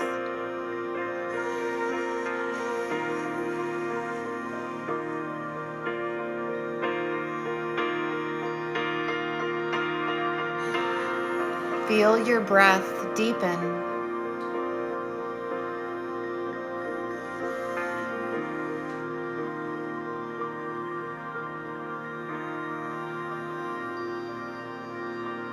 Feel your nervous system receiving a new message.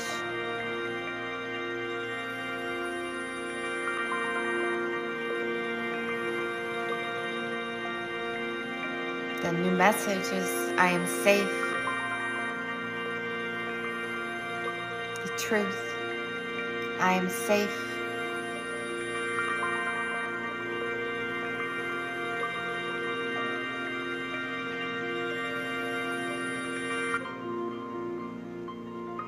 Thank you, Michael.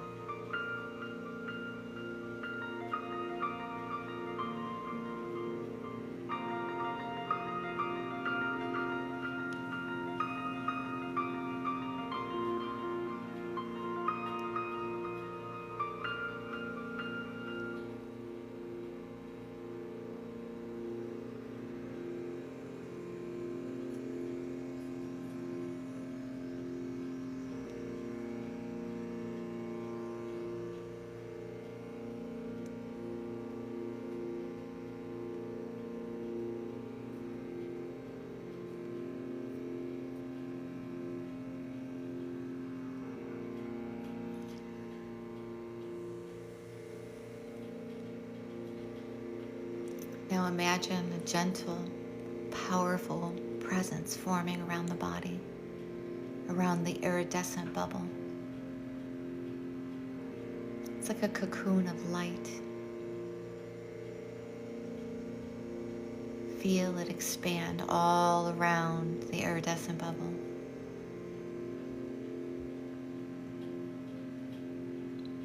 Feel the loving protection of this bubble, of this golden light forming around the bubble.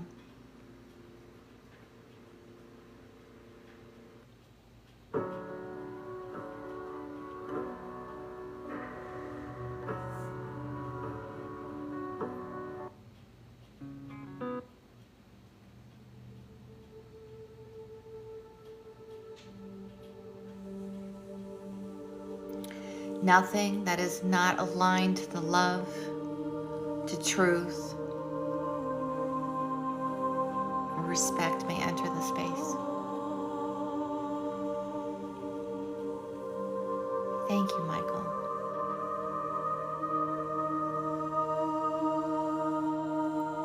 And imagine Archangel Michael opening his wings all the way wide, all around the iridescent bubble.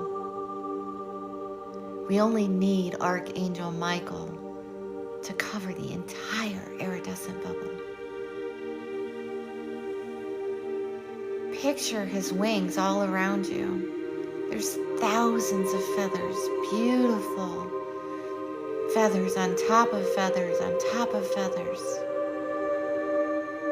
creating a beautiful blanket of support, of love, of safety all around the body.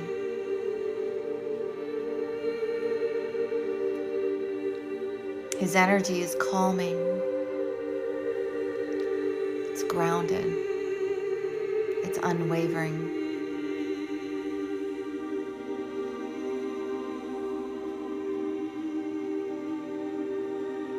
Just allow him to be simply present in your space.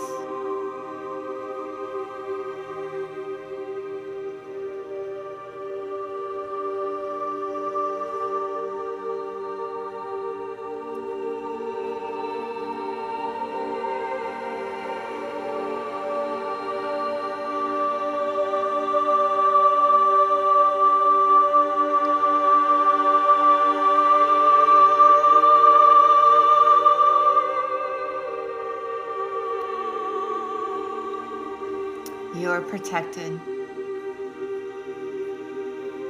You are allowed to rest. Let your body believe this.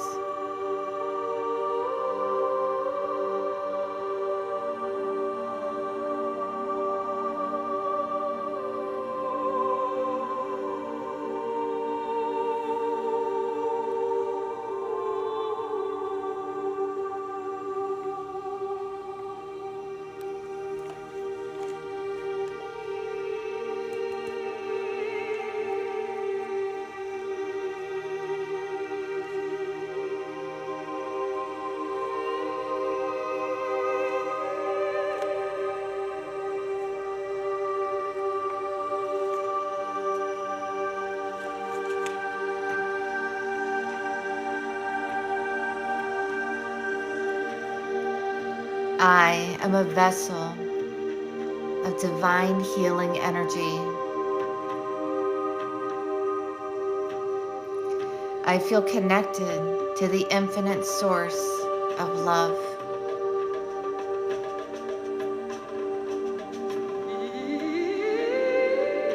I am aligned to my soul's purpose.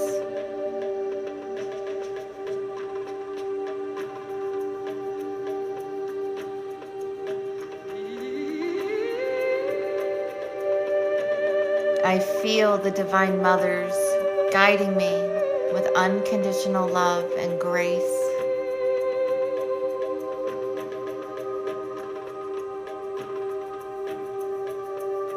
Good, Tiffany. I'm a beacon for light to others.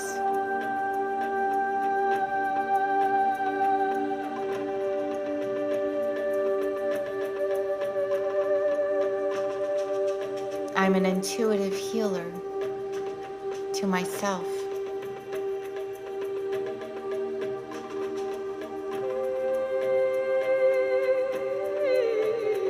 I feel the divine wisdom within me.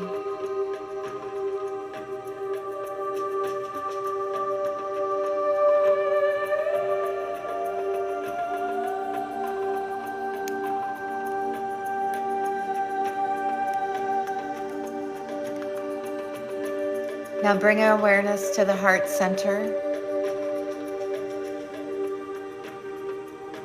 Just begin to notice the rhythm of your heart.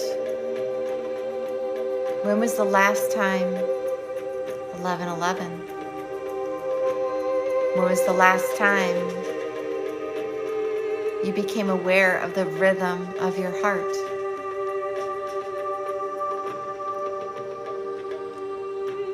Just notice it.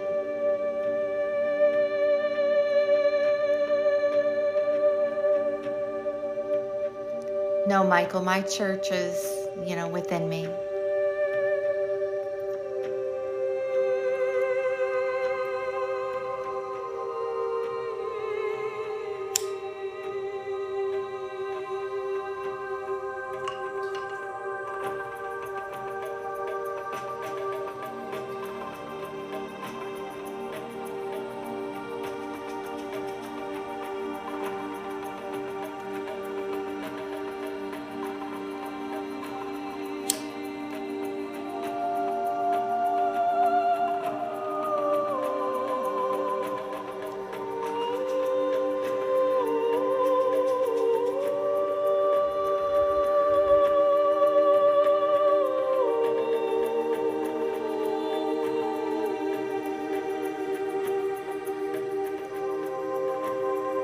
Receive the cleansing and clearing and the beautiful scent of this Palo Santo.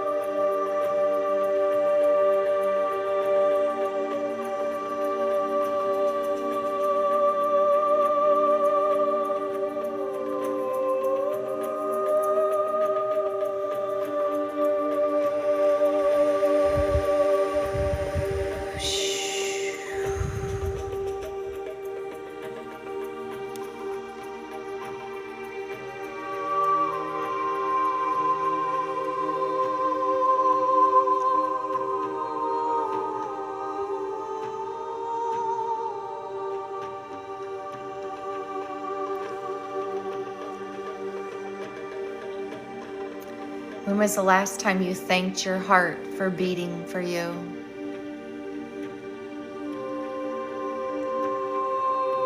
Even when the love felt conditional, even when there was heartbreak and betrayal, your heart kept beating for you, right?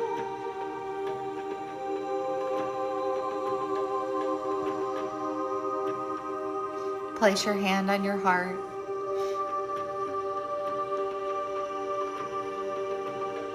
And receive these words in your heart. I was always worthy,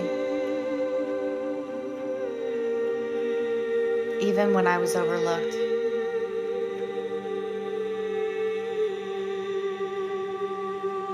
I was always enough, even when love was inconsistent. Thank you for the love. Thank you for the roses. Thank you, thank you. Nothing about me was ever wrong. Let those words land in your heart. Feel it in the body. I was always worthy, even when I was overlooked. I was always enough, even when love was inconsistent. Nothing about me has ever been wrong. Let the body receive these words.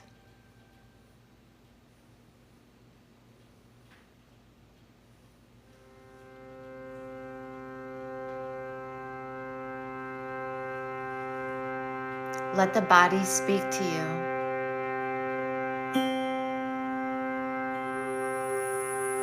Don't be afraid. You are held, you are safe, you are loved. Let the emotions come to the surface. Stop gripping, stop controlling, stop trying.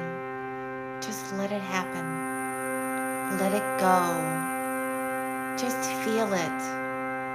Just let it go. Stop trying. Release the grip.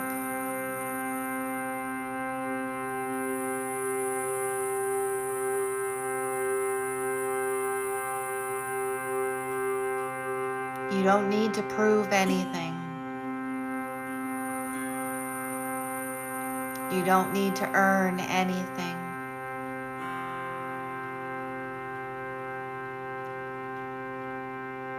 Worthiness does not require proof.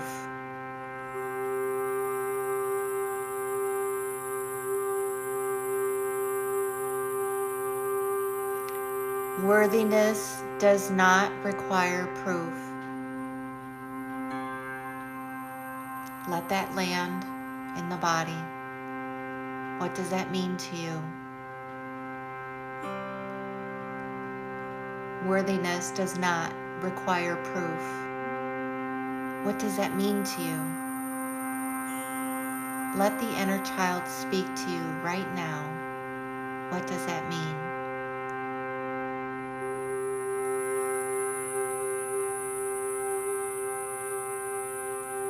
Don't be afraid.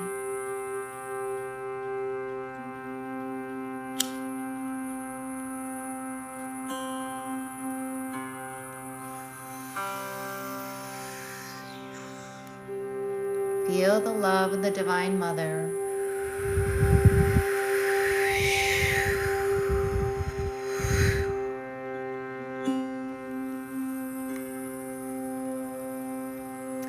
I am the Divine Mother. Repeat that after me. Say it. I am the Divine Mother. You are the mother to your inner child, to the little girl, the little boy that lives inside the heart cave. You are the mother to that child. Give that child what you didn't get from your mother. That's the key to life. That's the key. That's the fast track. Just love the little inner child. Mother them, soothe them, nurture them, play with them. Just love them. And everything will just be exactly where it's supposed to be.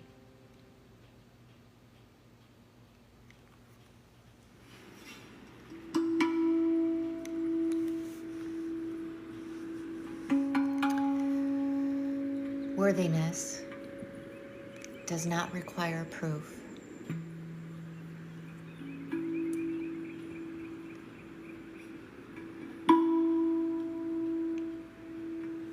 So therefore, I am worthy. You are worthy of unconditional love.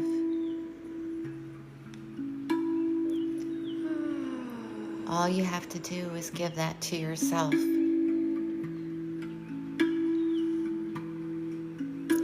It does not require achievement.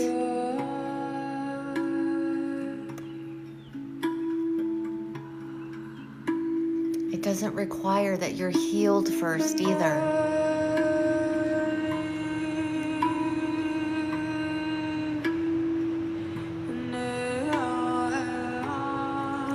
You are worthy in all versions, in every state.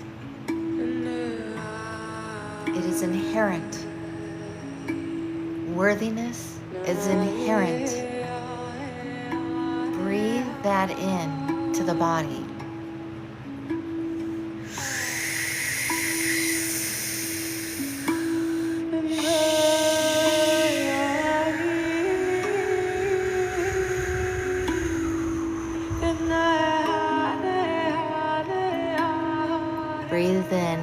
worthiness.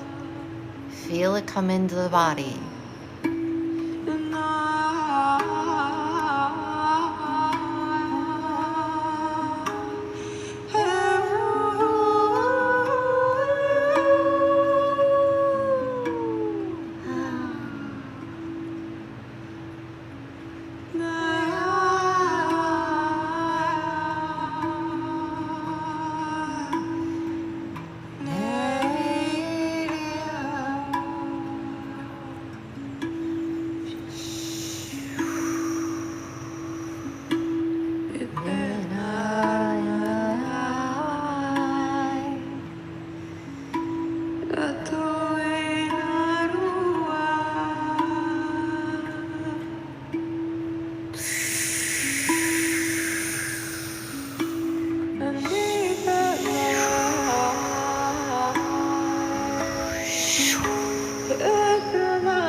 Breathe it in. I am worthy. Say it.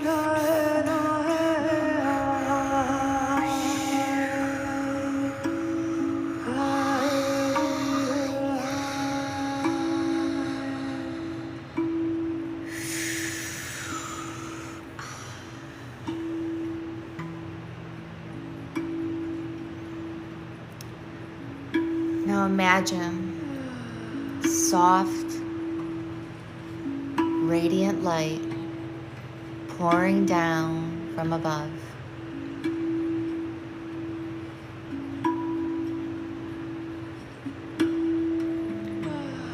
Picture yourself sitting underneath the waterfall, the water rushing over your head, down over your face, down your neck, passing over the collarbones and down the body. Feel the golden light coming all over the body, straight from above.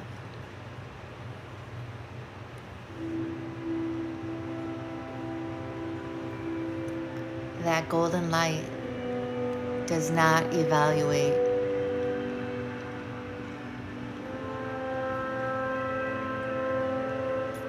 It does not judge.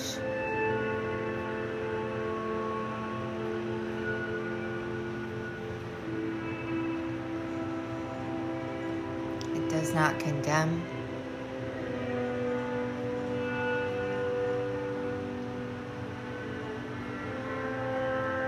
It does not withdraw.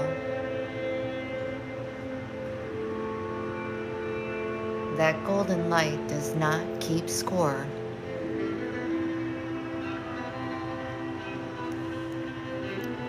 Feel the golden light coming down all around the body, rushing around the body, feeling like the most softest blankets, soothing the body and the skin, rushing all over you. You feel safe. You feel as though you're in the womb,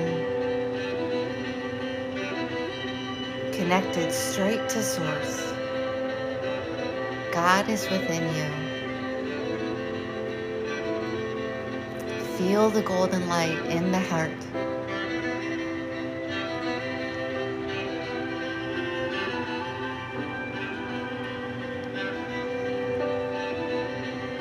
This love is not asking you to be different. Feel the love coming in the body, all around you. Take a deep breath in. Breathe it in. Feel it. Hold it.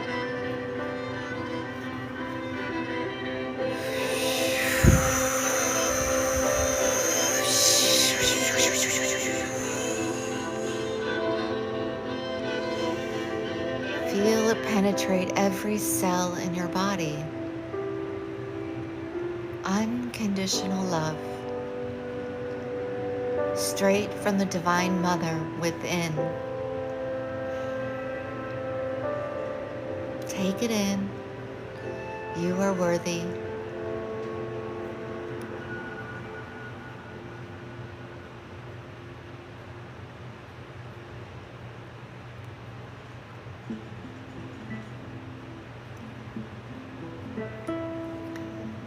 This love,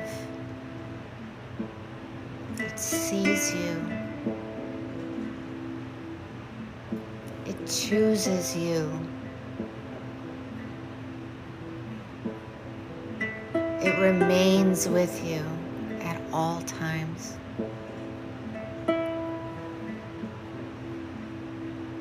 You are the light body of love.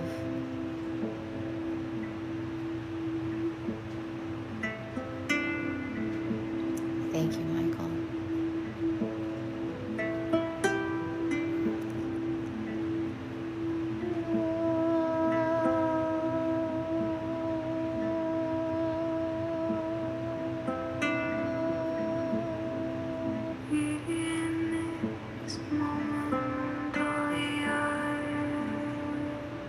Let this love flow into the crown of your head, penetrating every hair follicle on the crown of your head.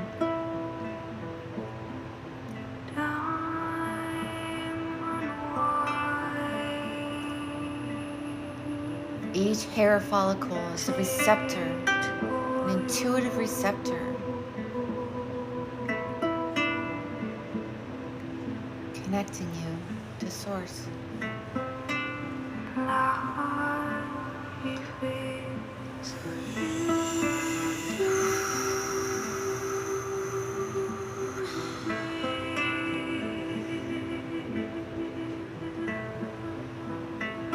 Feel the love flowing temple to temple, down around the jaw, circling around the eyes, down the bridge of the nose, all across the skin. Feel the love.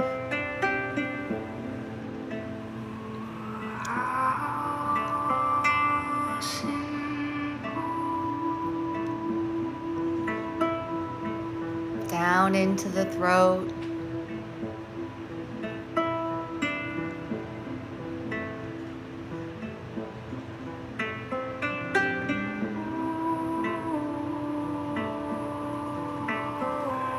Passing through the collarbone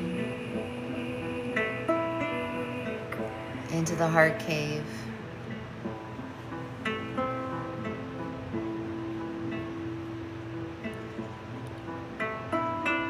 And just now begin to visualize this golden light swirling around the heart cave, making the Infinity 8, intersecting at the heart center. Feel it circling around, all around the heart cave.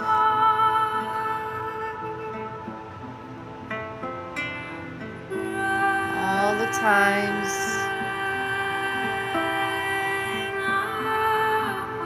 you betrayed your needs for someone else's, let it go. Release.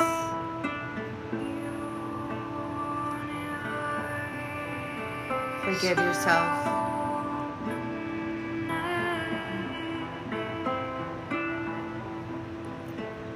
All the unspoken anger, the unspoken sadness, the unspoken disappointments. Feel them surface in the heart cave.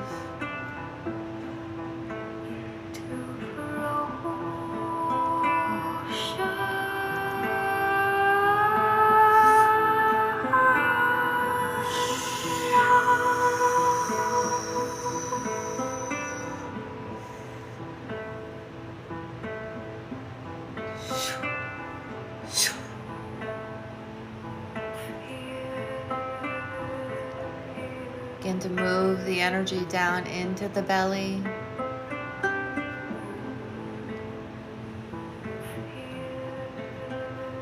Feel the golden light filling up the belly with your breath. Feel the golden light. Feel the golden light.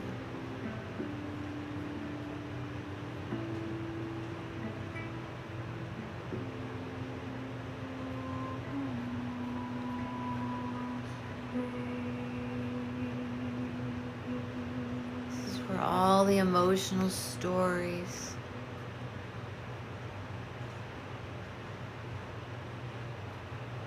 live in the belly, where we're digesting, releasing.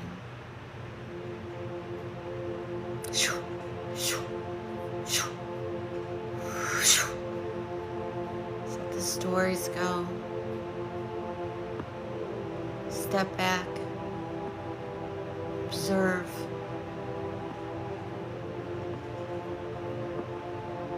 Let go of the stories. Find the lessons.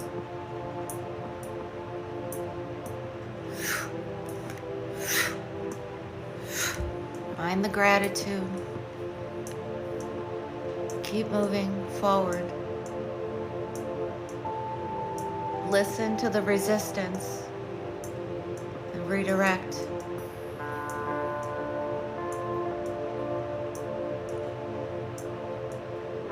Yes, Raphael, Gabriel, Uriel are all here. Very good, Michael.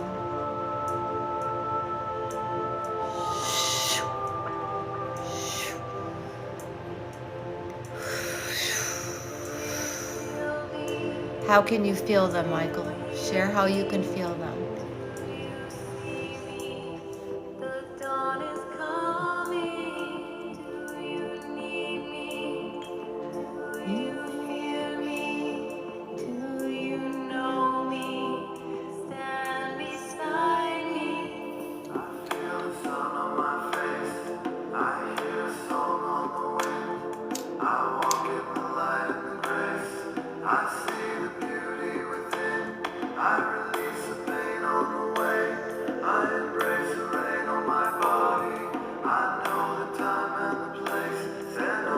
Always, Michael. Always. It's beautiful.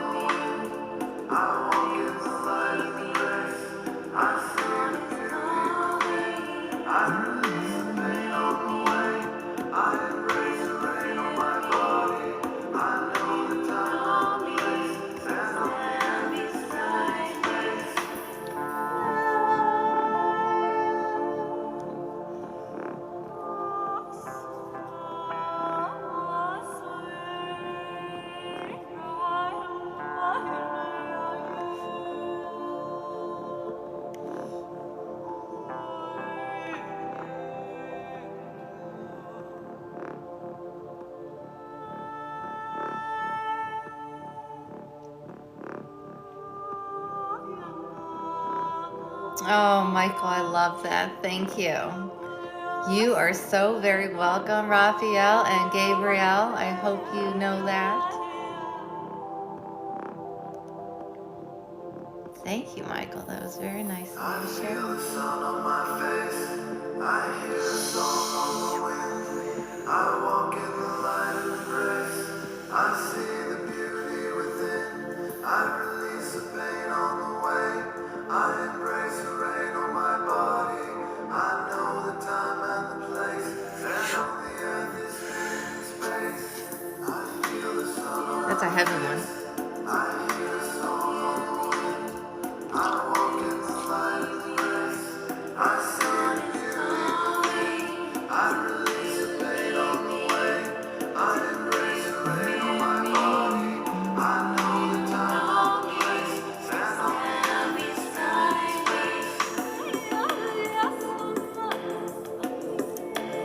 Continue watching the golden light in the belly.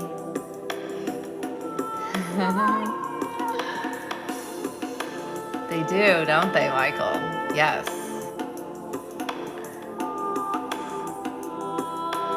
Feel that golden light fill the hips. Do you feel me? Do you hear me? Do you see me? The dawn is coming. Do you need me? All the way down into the legs, passing over the knees, into the shins and calves, down into the feet. Yes.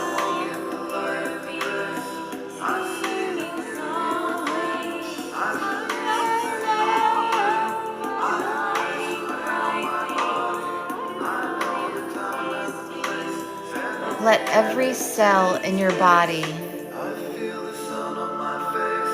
know that you are lovable exactly how you are. God is within you.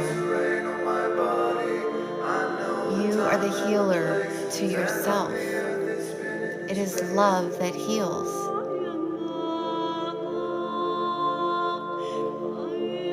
And I send you love, brother. I send you love. Thank you. Yes. Yes, that is true. That is true. And it is the light that brought you here, brother. I send you love. Thank you.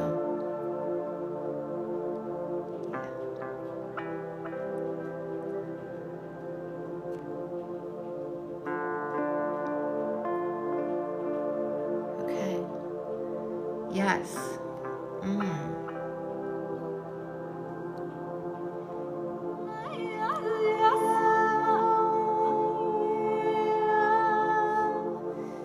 You are lovable exactly how you are.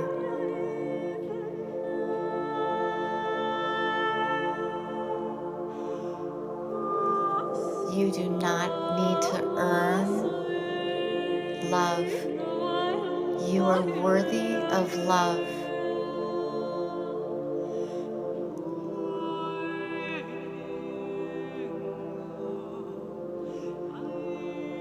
You are not too much.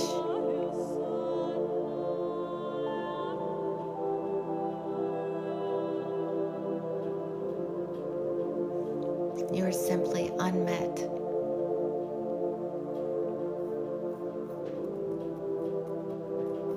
Allow yourself to just receive. Feel the love coming in the heart. The unconditional love coming through my voice. Feel the love and safety coming through my voice, through this music. Feel the container of safety all around your body. Just feel it.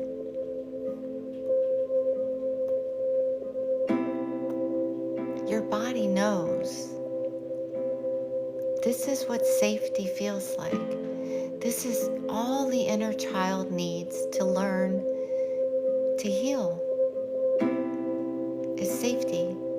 If you give them safety, everything just falls into place. You will feel this container all the time. You will have discernment all the time because you feel safe to be in your heart, to receive in your heart. Everything comes down to safety.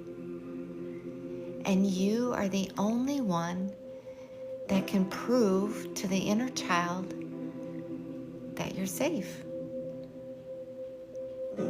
And that proof just comes from your declaration.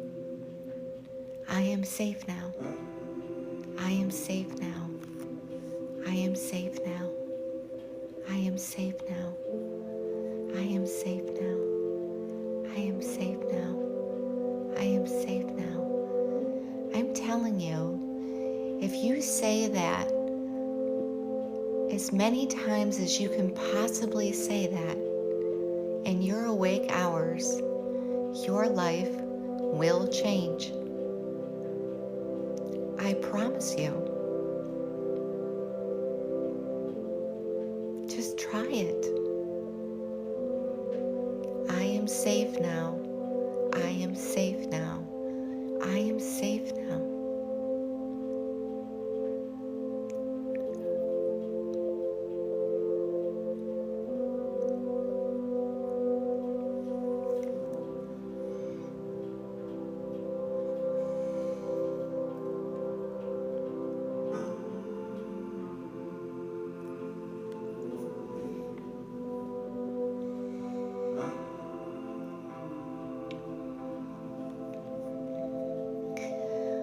Imagine standing before you, the 7-year-old and yourself.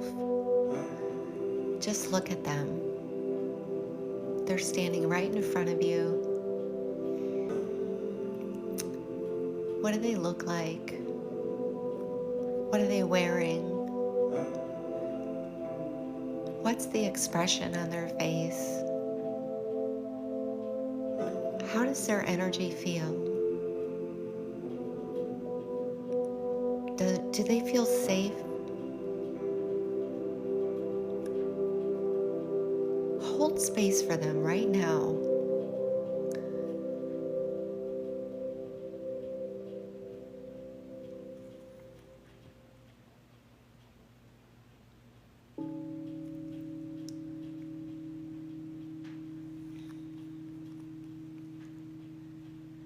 Let them tell you how they feel.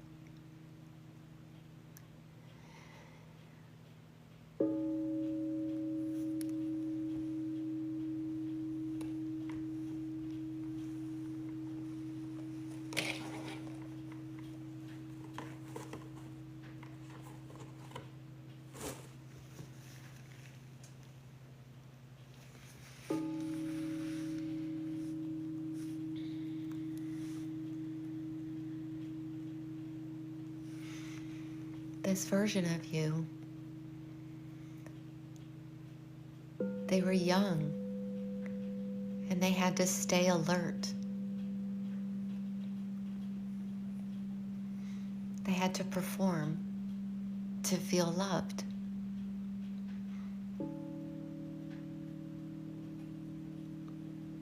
They had to shrink to feel accepted.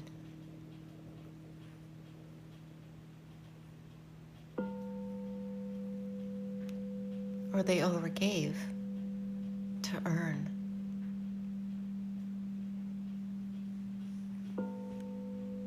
Just see that little person in front of you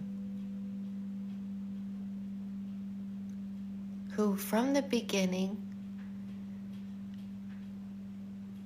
didn't feel safe to feel their emotions, to be a child.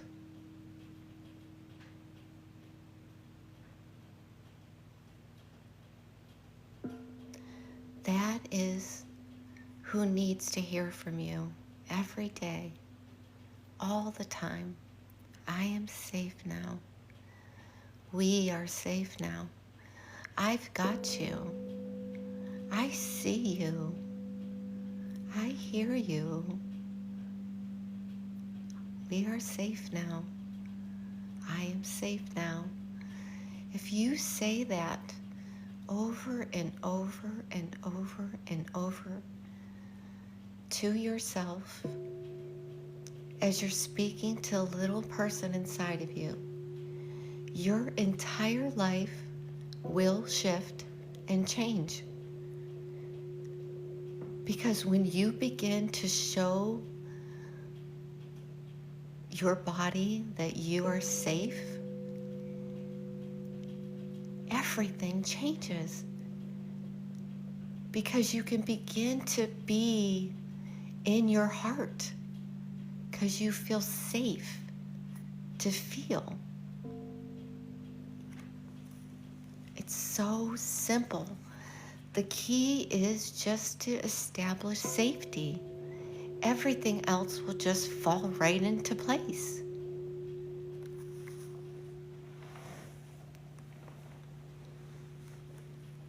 Don't overthink it.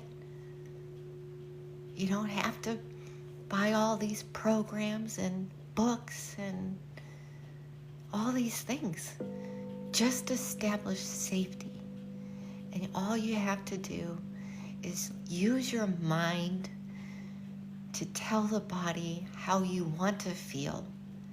And sure as shit, the body begins to believe it and listen to it and respond.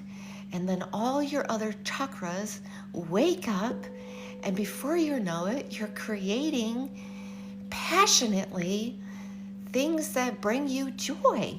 That's all that you have to do.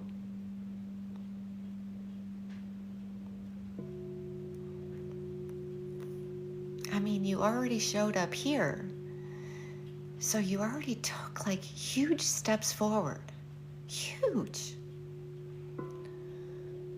I'm just a nobody over here. I don't have a lot of followers. There's no hashtags. You were brought here because you're ready. And I only called in people who were ready. And what I ask for, I receive because I am worthy. And so are you.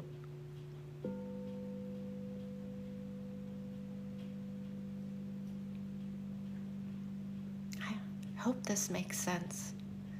I hope you can receive this.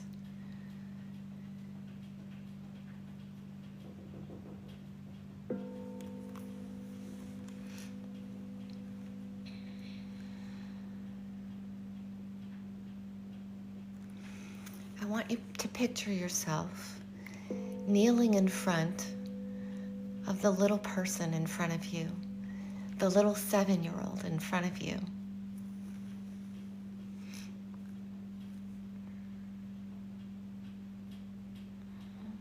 And I want you to just let them see you at their level for a moment. Eye to eye, your big shoulders and their little shoulders. Just let them see you eye to eye. Let the body speak to you.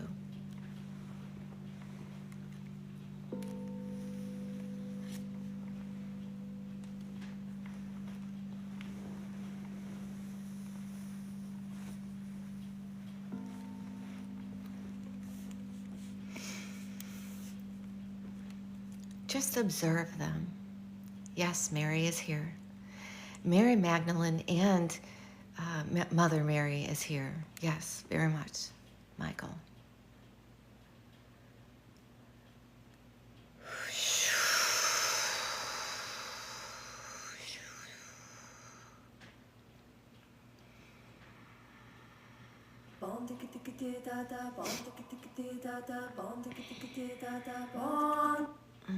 How empty can you be? How much space can you hold? How empty can you be?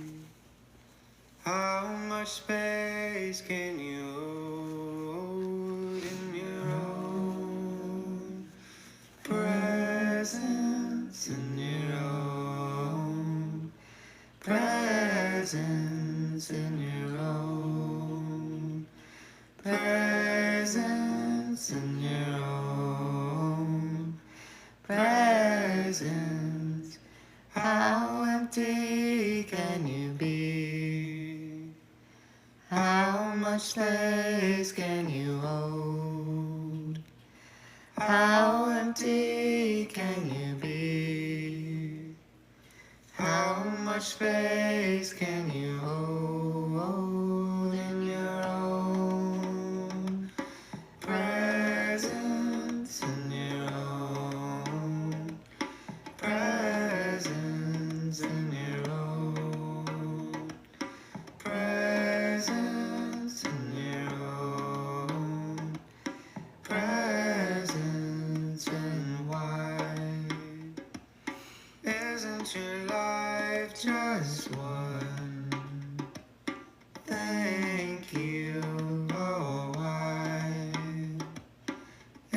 spent your life just one. Thank you for your own presence, for your own presence, for your own presence, for your own presence. How empty can you be? How much space can you hold? How empty can you be? How much space can you hold? Presence in your own presence in your own presence in your own presence. I love that song. I don't love that song. 1, 2. Thank you, Michael. Thank you, Mary.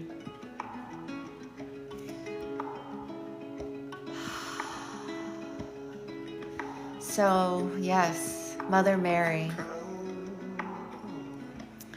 Mother Mary is standing outside of the iridescent bubble. You can feel her energy at the foot of your bed or at your feet. So her energy is very soft and very, very light blue in my mind's eye.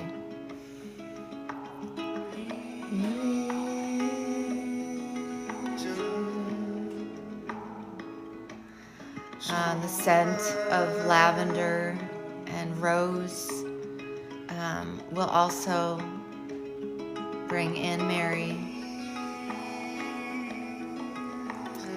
And when you are ready,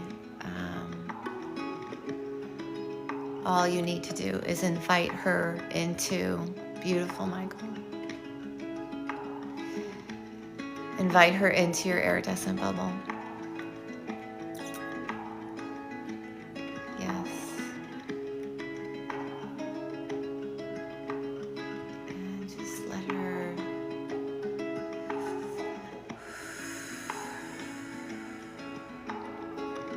just speak aloud. I am the Divine Mother. Speak that aloud. I am the Divine Mother. Speak it aloud. I am the Divine Mother. Allow yourself to be in receiving of Mother Mary's energy coming in. That unconditional, rooted, foundational love. She's been with you from conception.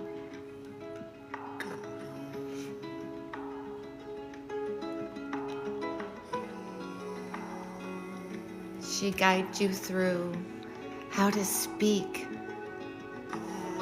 to the body.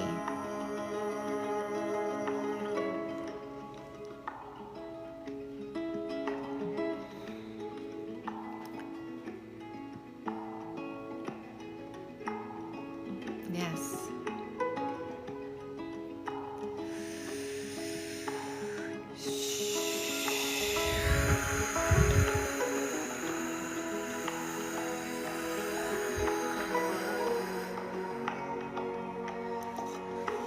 Just feel the energy coming in the body. Feel her hands on both sides of your arms. Kind of here. Feel the hands caressing the body. You are being held of the Mother. You are being held by the Mother. Just do this to yourself. Just Caress the arms, close the eyes. Feel Mother Mary's energy coming in.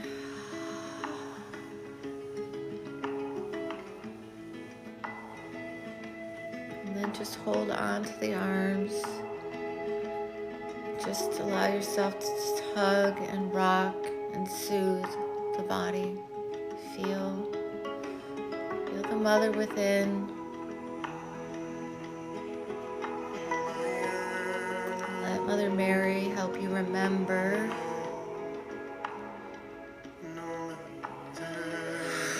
your divinity.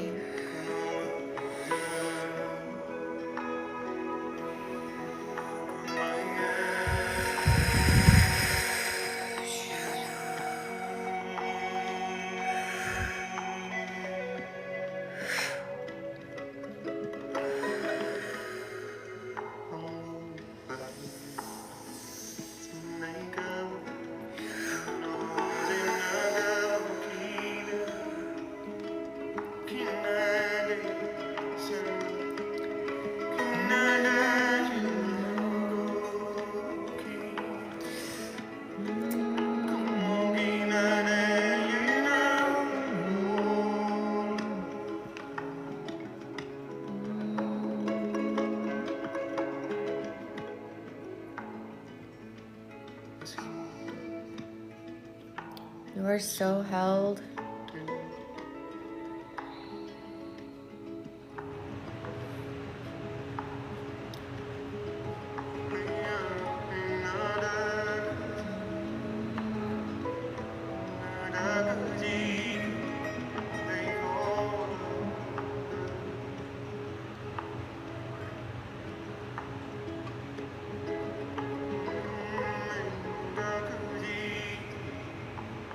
Feel the mother's kneading on the body, soothing the body.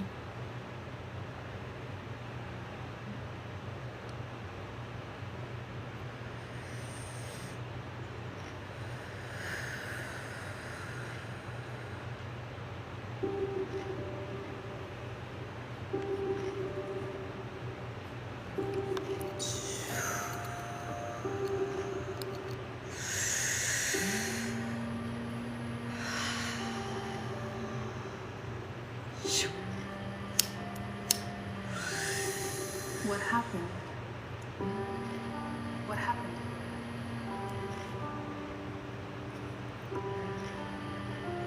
Why is everything in such disarray?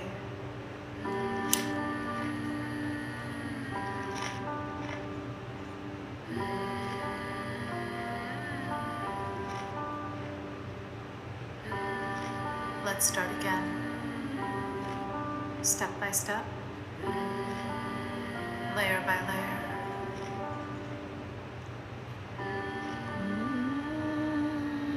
Let's start again.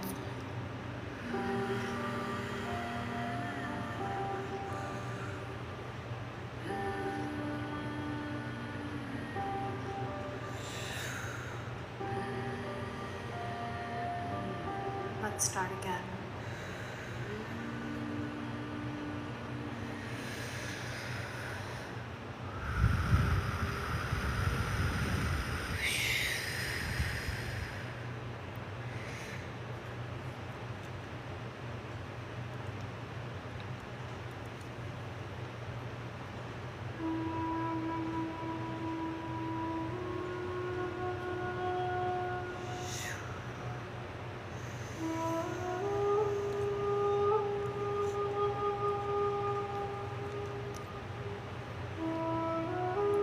You can book any readings on my link tree in my bio. I would love to meet you.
So the smaller you is right before you, eye to eye,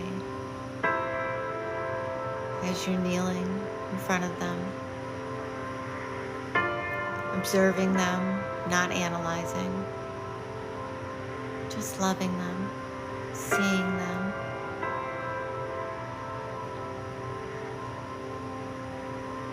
And you just tell them, I am here now.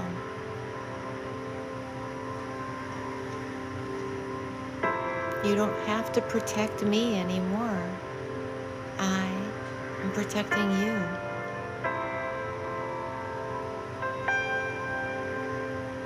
You get to rest. You get to rest.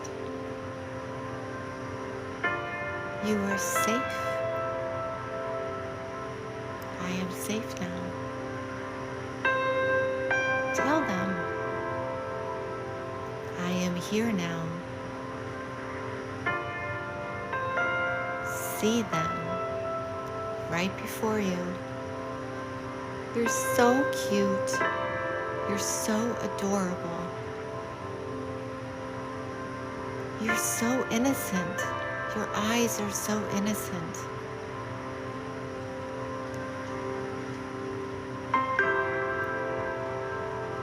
You smile with your eyes. See it. It's in you.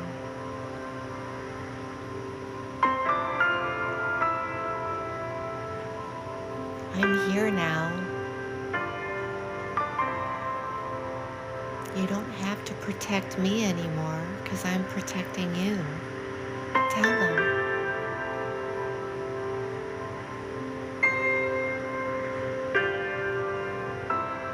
Tell them you get to rest.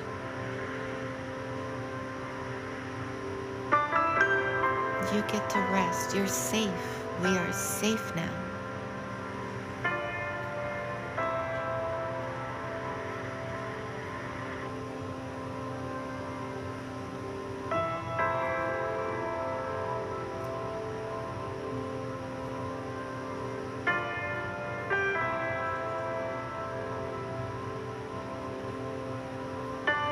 I'm safe now. You get to rest. It's time to rest. Thank you for keeping me safe. I will keep you safe now. I love you. I see you. I accept you. I will never abandon you.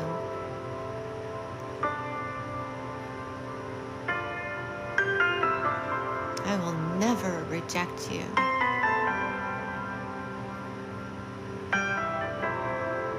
I love you.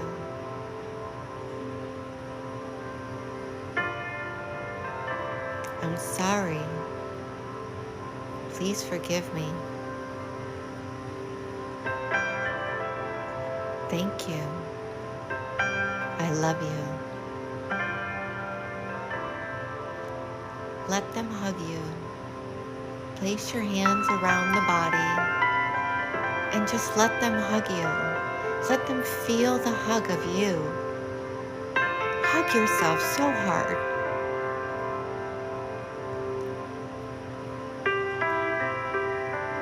Bring your knees to the chest and put your hands around your knees and hug yourself so hard.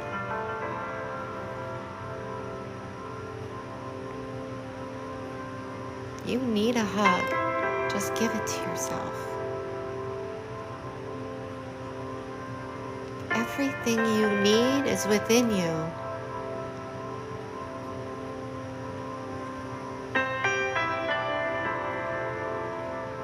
Nobody can fill you up other than you.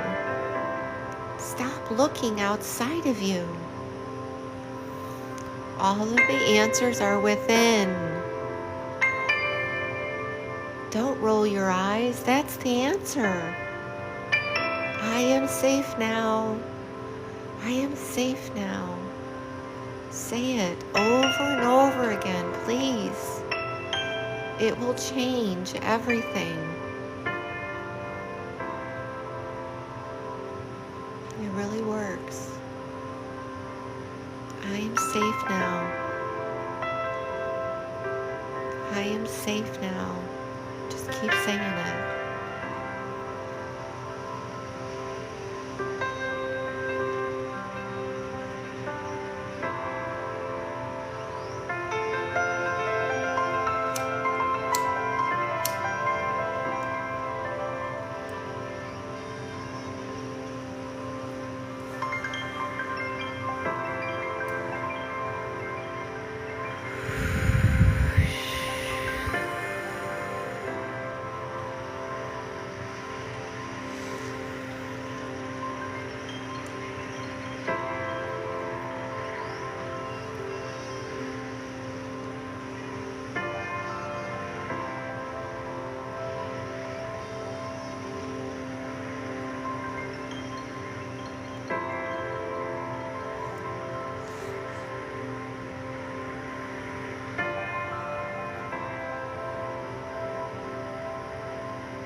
You are the safe place. You are the safety. Archangel Michael is within you. The safety you feel in the container is a reflection of the safety within you.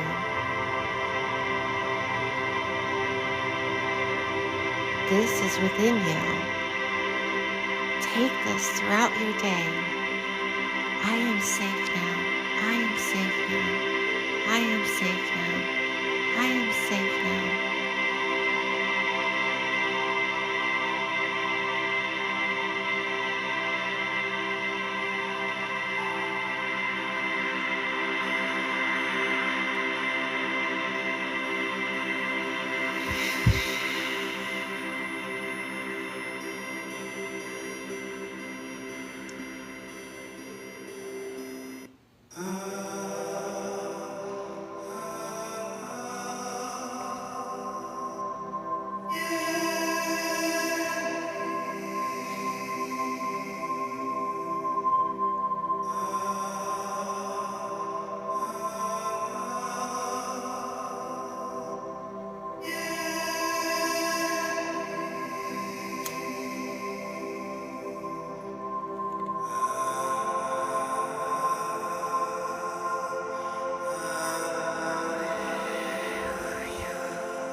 Feel in the body.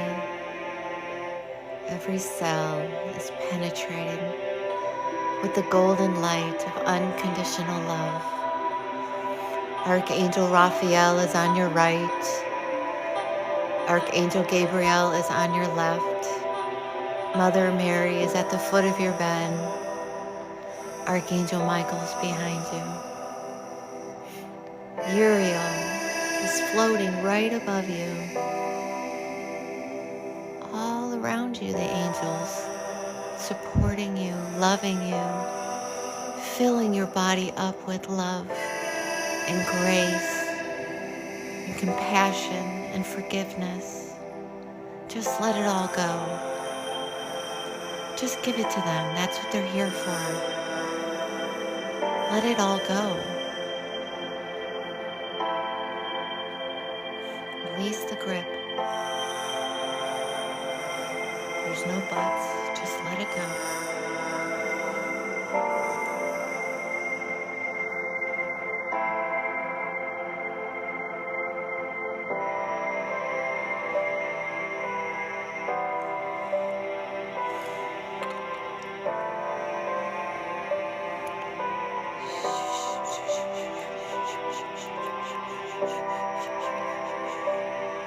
Everything's gonna be okay.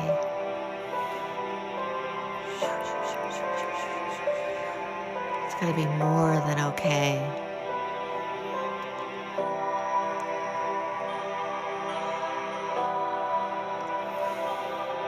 The earth is changing.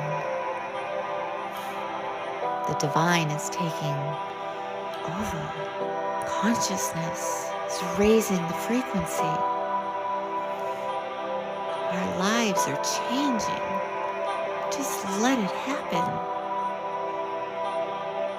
Don't be afraid. Don't be afraid.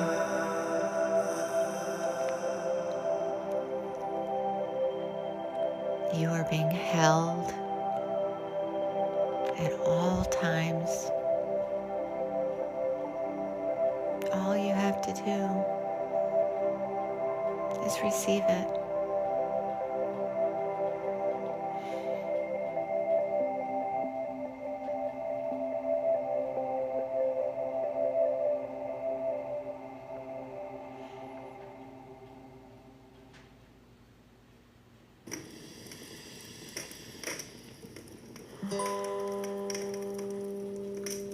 Take a slow breath in and a slow breath out.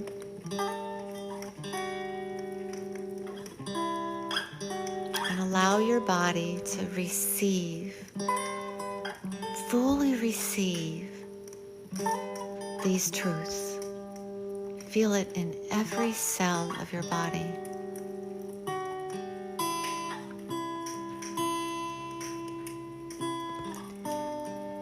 Safety lives inside of me now.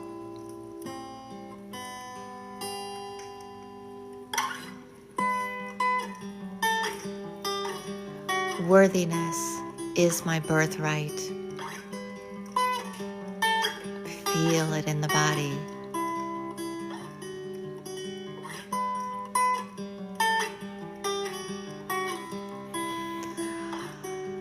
Love does not abandon me. Feel it in the body.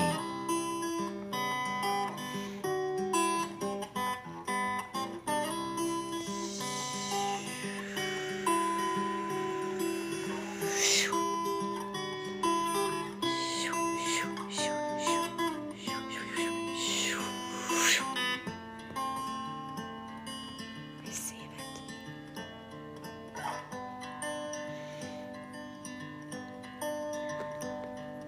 Safety lives inside of me now. Feel it in the body. Safety lives inside of me now. What does that feel like? Feel it in the body. Do you believe it? Feel it in the body. Safety lives in me now.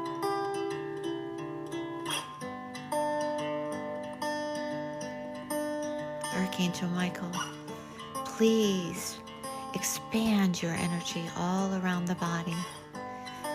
Ignite your energy with Mother Mary at the foot of the bed and allow every soul on this phone to feel the safety in their body now.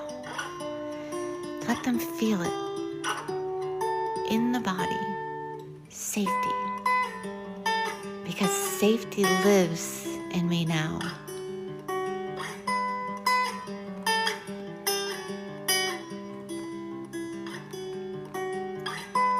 Worthiness is my birthright. Say it. Worthiness is my birthright. One more time. Worthiness is my birthright.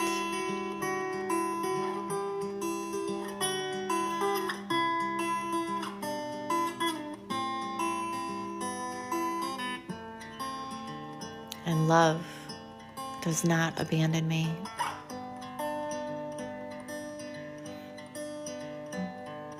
Love does not abandon me.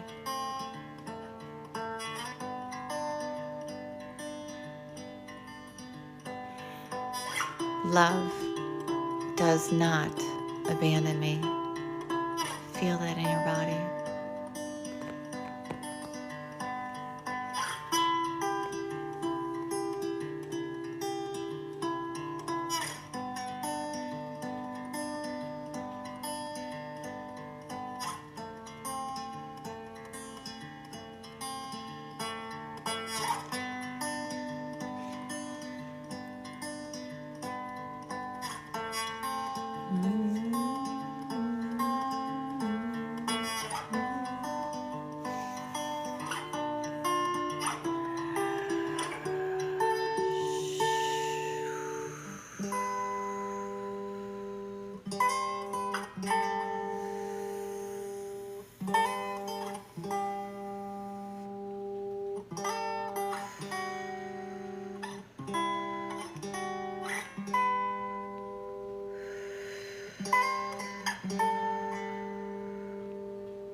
It's okay. Everything is okay.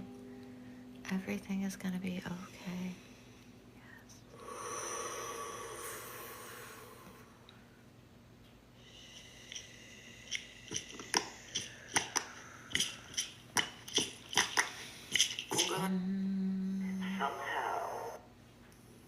It matters not if you see things as I do. Good one. All that matters is that you try to. Okay. Be guided by the universal light inside you. Learning to embrace all things is vital. Acting with love and kindness to both friends, foes, and rivals. Need I remind you, life is a beautiful mess. A beautiful mess. Yeah. Life is a beautiful mess. A beautiful mess. Yes. Life is a beautiful mess. A beautiful mess. I'm trying, I'm crying, I feel like I'm down. I'm doing my best. Yeah. Life is a beautiful mess. A beautiful mess. Yes. Life is a beautiful mess.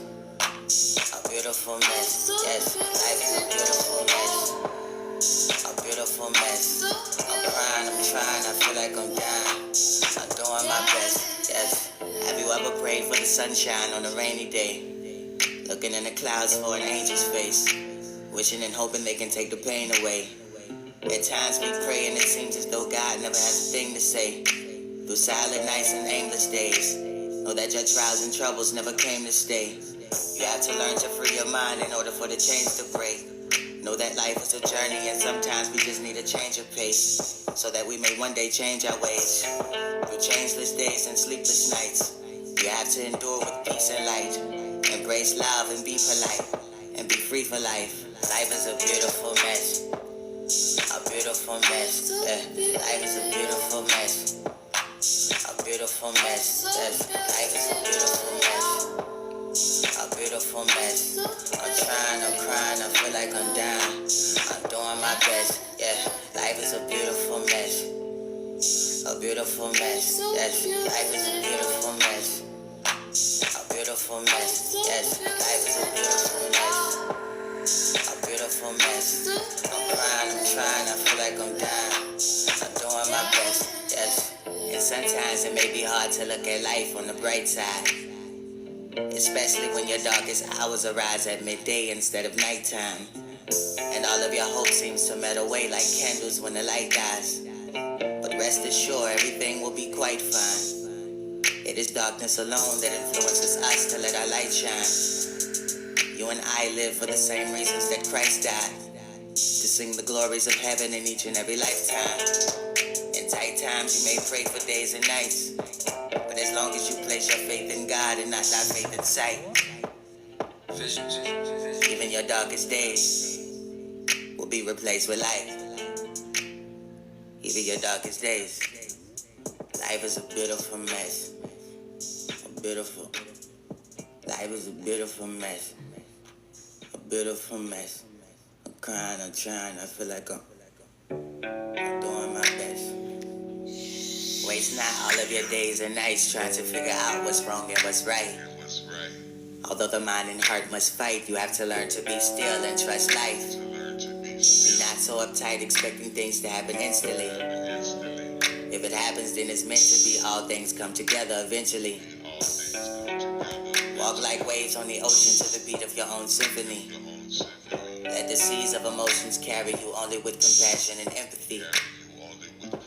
And love shine through your eyes with the energy of sympathy. Be at one synergy with all things that have life. Giving thanks and gratitude to whatever name you call Christ every morning and last night. May every word that I speak give you strength when feeling weak. These words that I leave are all you need on the path to inner peace. Waste not all of your days and nights trying to figure out what's wrong and what's right.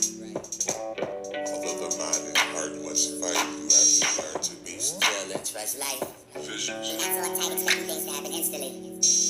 If it happens, then it's meant to be. All things come together eventually. If it happens, then it's meant to be. All things come together eventually. These words that I leave are all you need on the path to inner peace.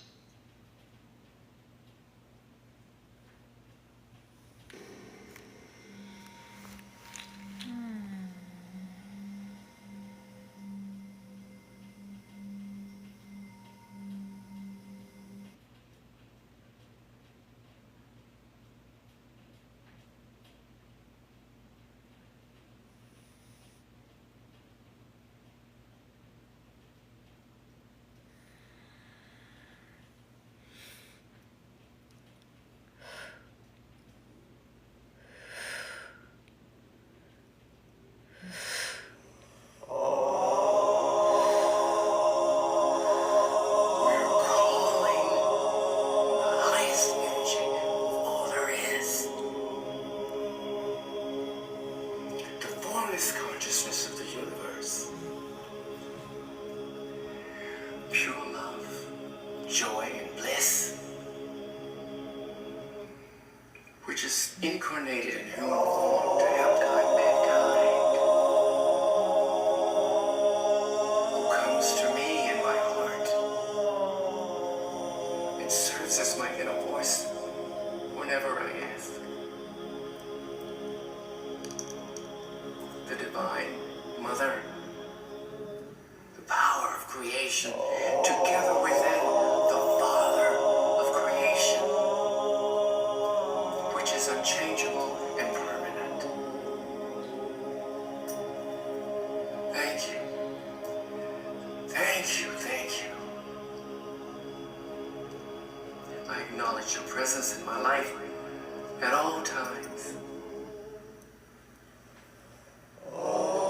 Ask for your most sacred gods.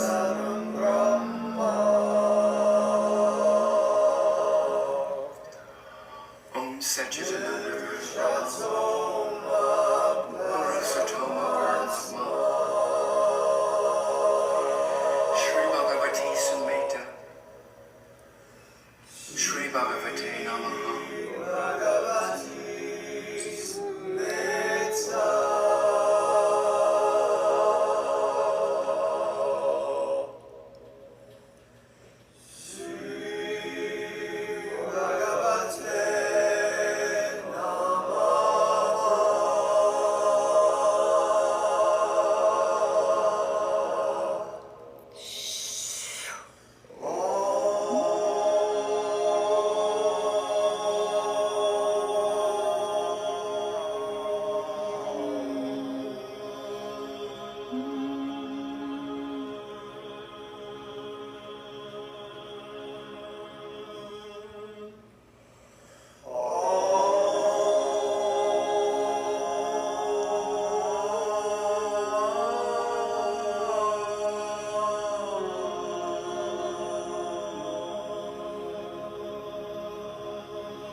Hi, Ray.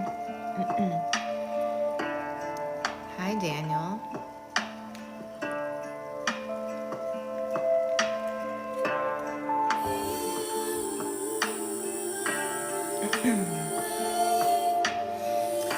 Bring your awareness into the breath.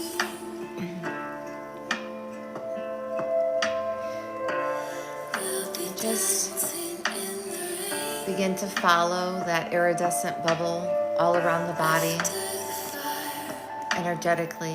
Just picture really every inch of the body.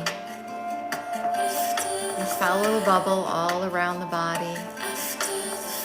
Back, front, side to side, top to bottom, front and back.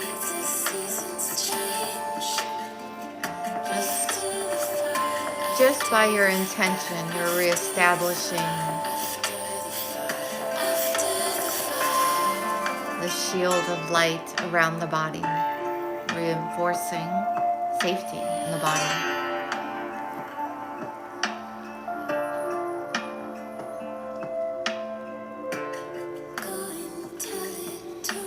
Archangel Raphael is still on the right side of the body. Archangel Gabriel is on the left side of the body. Archangel Michael is on the back side of the body. Uriel is above. And Mother Mary is at the foot of the bed, or the foot of the body. And you have the ability to invite the beings into the iridescent bubble if you've just joined. Otherwise, they remain outside of the bubble. You'll feel their love. You'll feel their healing energy come into the bubble, because that bubble receives love and reflects back love to any lower frequency emotions. It's keeping your energy field clear and clean and supported, because you are safe now.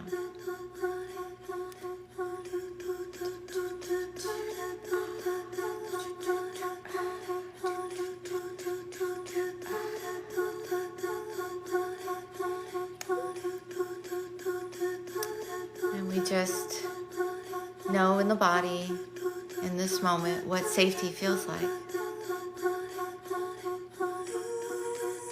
So when the body speaks to you through anxiety, through anxiousness, to any discomforts of the body, you stop and you say, I'm safe now. You speak to the inner child. You say, we're safe now. And just soothe the body. Rock the body, soothe the body, tap on the body. Just treat yourself like a baby, because the baby did not get what the baby needed. The baby did not get what the baby needed. In some way, shape, or form, the baby felt neglect. And so it is up to you to mother that baby and show the baby what safety looks like. You are the only one that can do that. Just mother yourself. Just rock yourself. Mother yourself. Be kind. The inner child does not respond to tough love. That doesn't work. They don't feel love with tough love. The inner child does not respond to sarcasm, to toxic humor, to self-deprecating jokes. Be clear to the inner child what you think is joyful.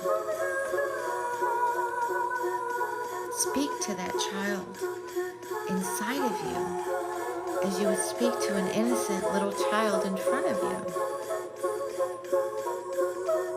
Just feel in the body this little child in this cage, waiting patiently to feel safe, to show and feel her emotions, to know that her feelings are valid and not need anyone outside of you to validate her or him.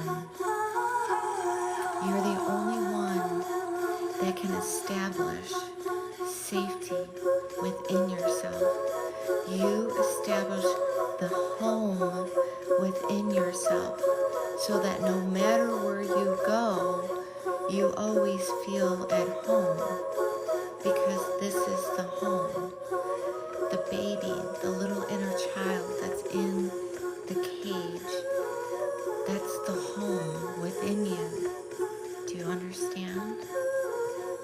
So we are telling this baby, this child, that you are safe, and I am keeping you safe, and I will not reject you, and I will not ignore you, and I will not abandon you, and I accept you, and I love you, and I'm patient, and I'm sorry. Please forgive me. Thank you. I love you. Over and over and over again. Just give her or him what they needed from all the beginning. All the mothers were always doing their best. Even if the most unthinkable things have happened, unfortunately, that was the best. Because their safety was compromised. So therefore, your safety was compromised. So now you have the opportunity to give yourself that safety. Rewrite the story. You are not what happened to you. You are not your past. You are not who your parents raised. You are just you. You are you in this moment. The only moment that exists is the present moment. The moments in the past don't exist anymore. The moments in the future don't exist yet. Just stay in the present. That's why it's a present. Stay in the present moment. That's where all the magic happens. That's where all the miracles happen. Stay in the present moment. I am safe now. I am safe now. I am safe now. Say it over and over and over again. I just put it on your phone as your screensaver. Put it on your calendar where you get reminded every hour. I am safe now. Do it until you believe it in the body. And when you begin to do that, the heart begins to hear you, and you'll hear the messages. The clarity will come. Everything will change. Just please try this. Please. It will work. Just do it. Do it 30 days and come back to me and tell me it didn't work, please. Prove me wrong. Just go home and continue to say, I am safe now. Every time you feel triggered, every time you feel stressed, put it on your phone. Even when you don't feel stressed, say I'm safe now. I say it all day long to myself. And I am safe. And I've built safety within me. I know what it feels like. I want you to feel this for yourself. It's changed my life. It's changed my life completely. And I'm so worthy. It's so worth it.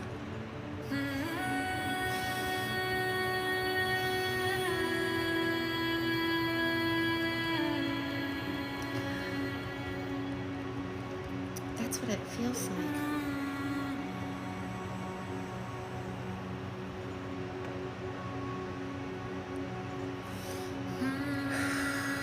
That's what it feels like when a whole bunch of love gets dumped into my crown and into my heart so much that it reminds me how much more I need to regulate the inner child so that I can take more love in, more love even, because my body feels shocked by the amount of love that I just reflected back to myself. It's a beautiful thing, and I want that for you.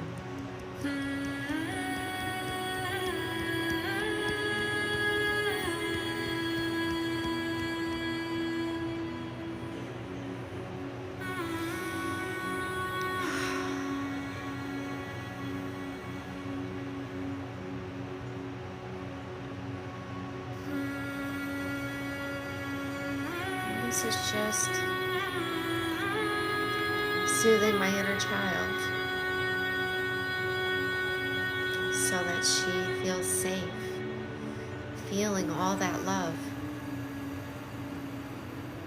And she has the capacity to carry all that love that just dumped into the body because I asked to receive it. And I feel worthy.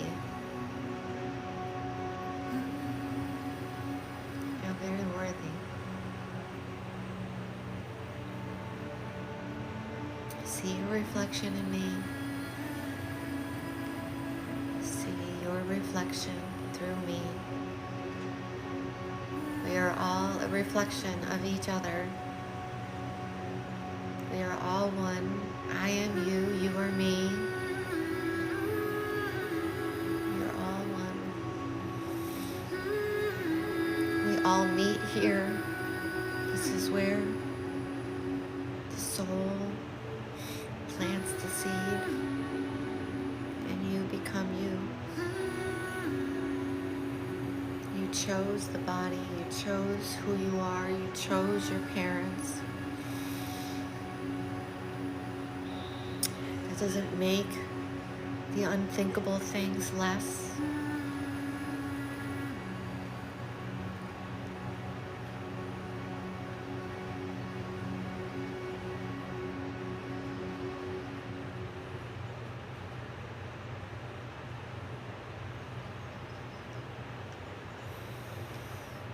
It doesn't make it less.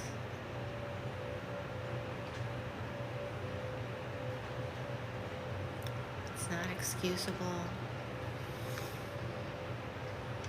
It was not godly work.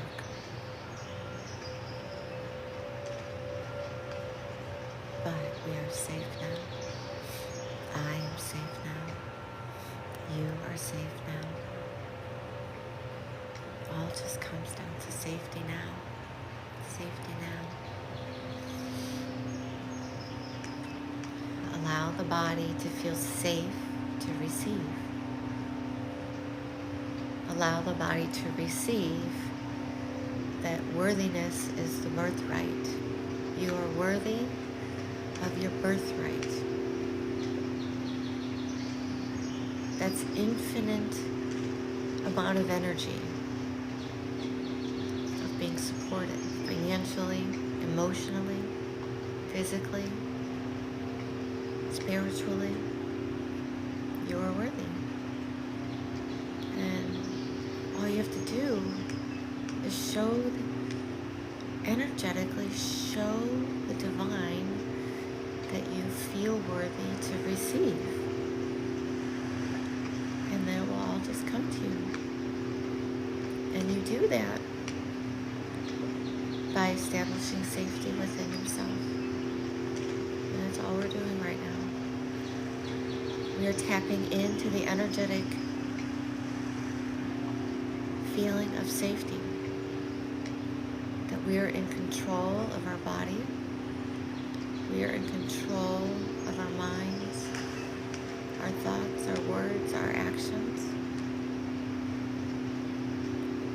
And I am safe now. I am safe now.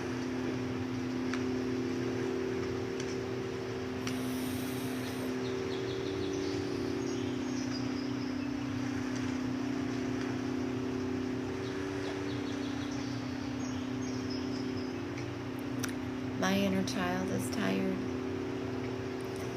So I'm going to thank every beautiful soul who entered this field for being in the field and reflecting back my light and love and allowing us all to hold a safe container within ourselves. It was a really beautiful night.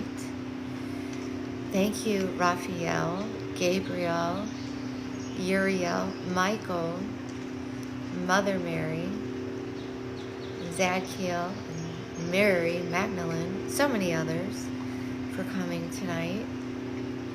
And Archangel Michael, establish a golden dome of protection around each and every soul. Seal all of the healing and awareness and consciousness with love and light, with your sword, truth, and all sovereign beings of light. Thank you. Divine mothers, the divine itself, Yahweh, Yeshua.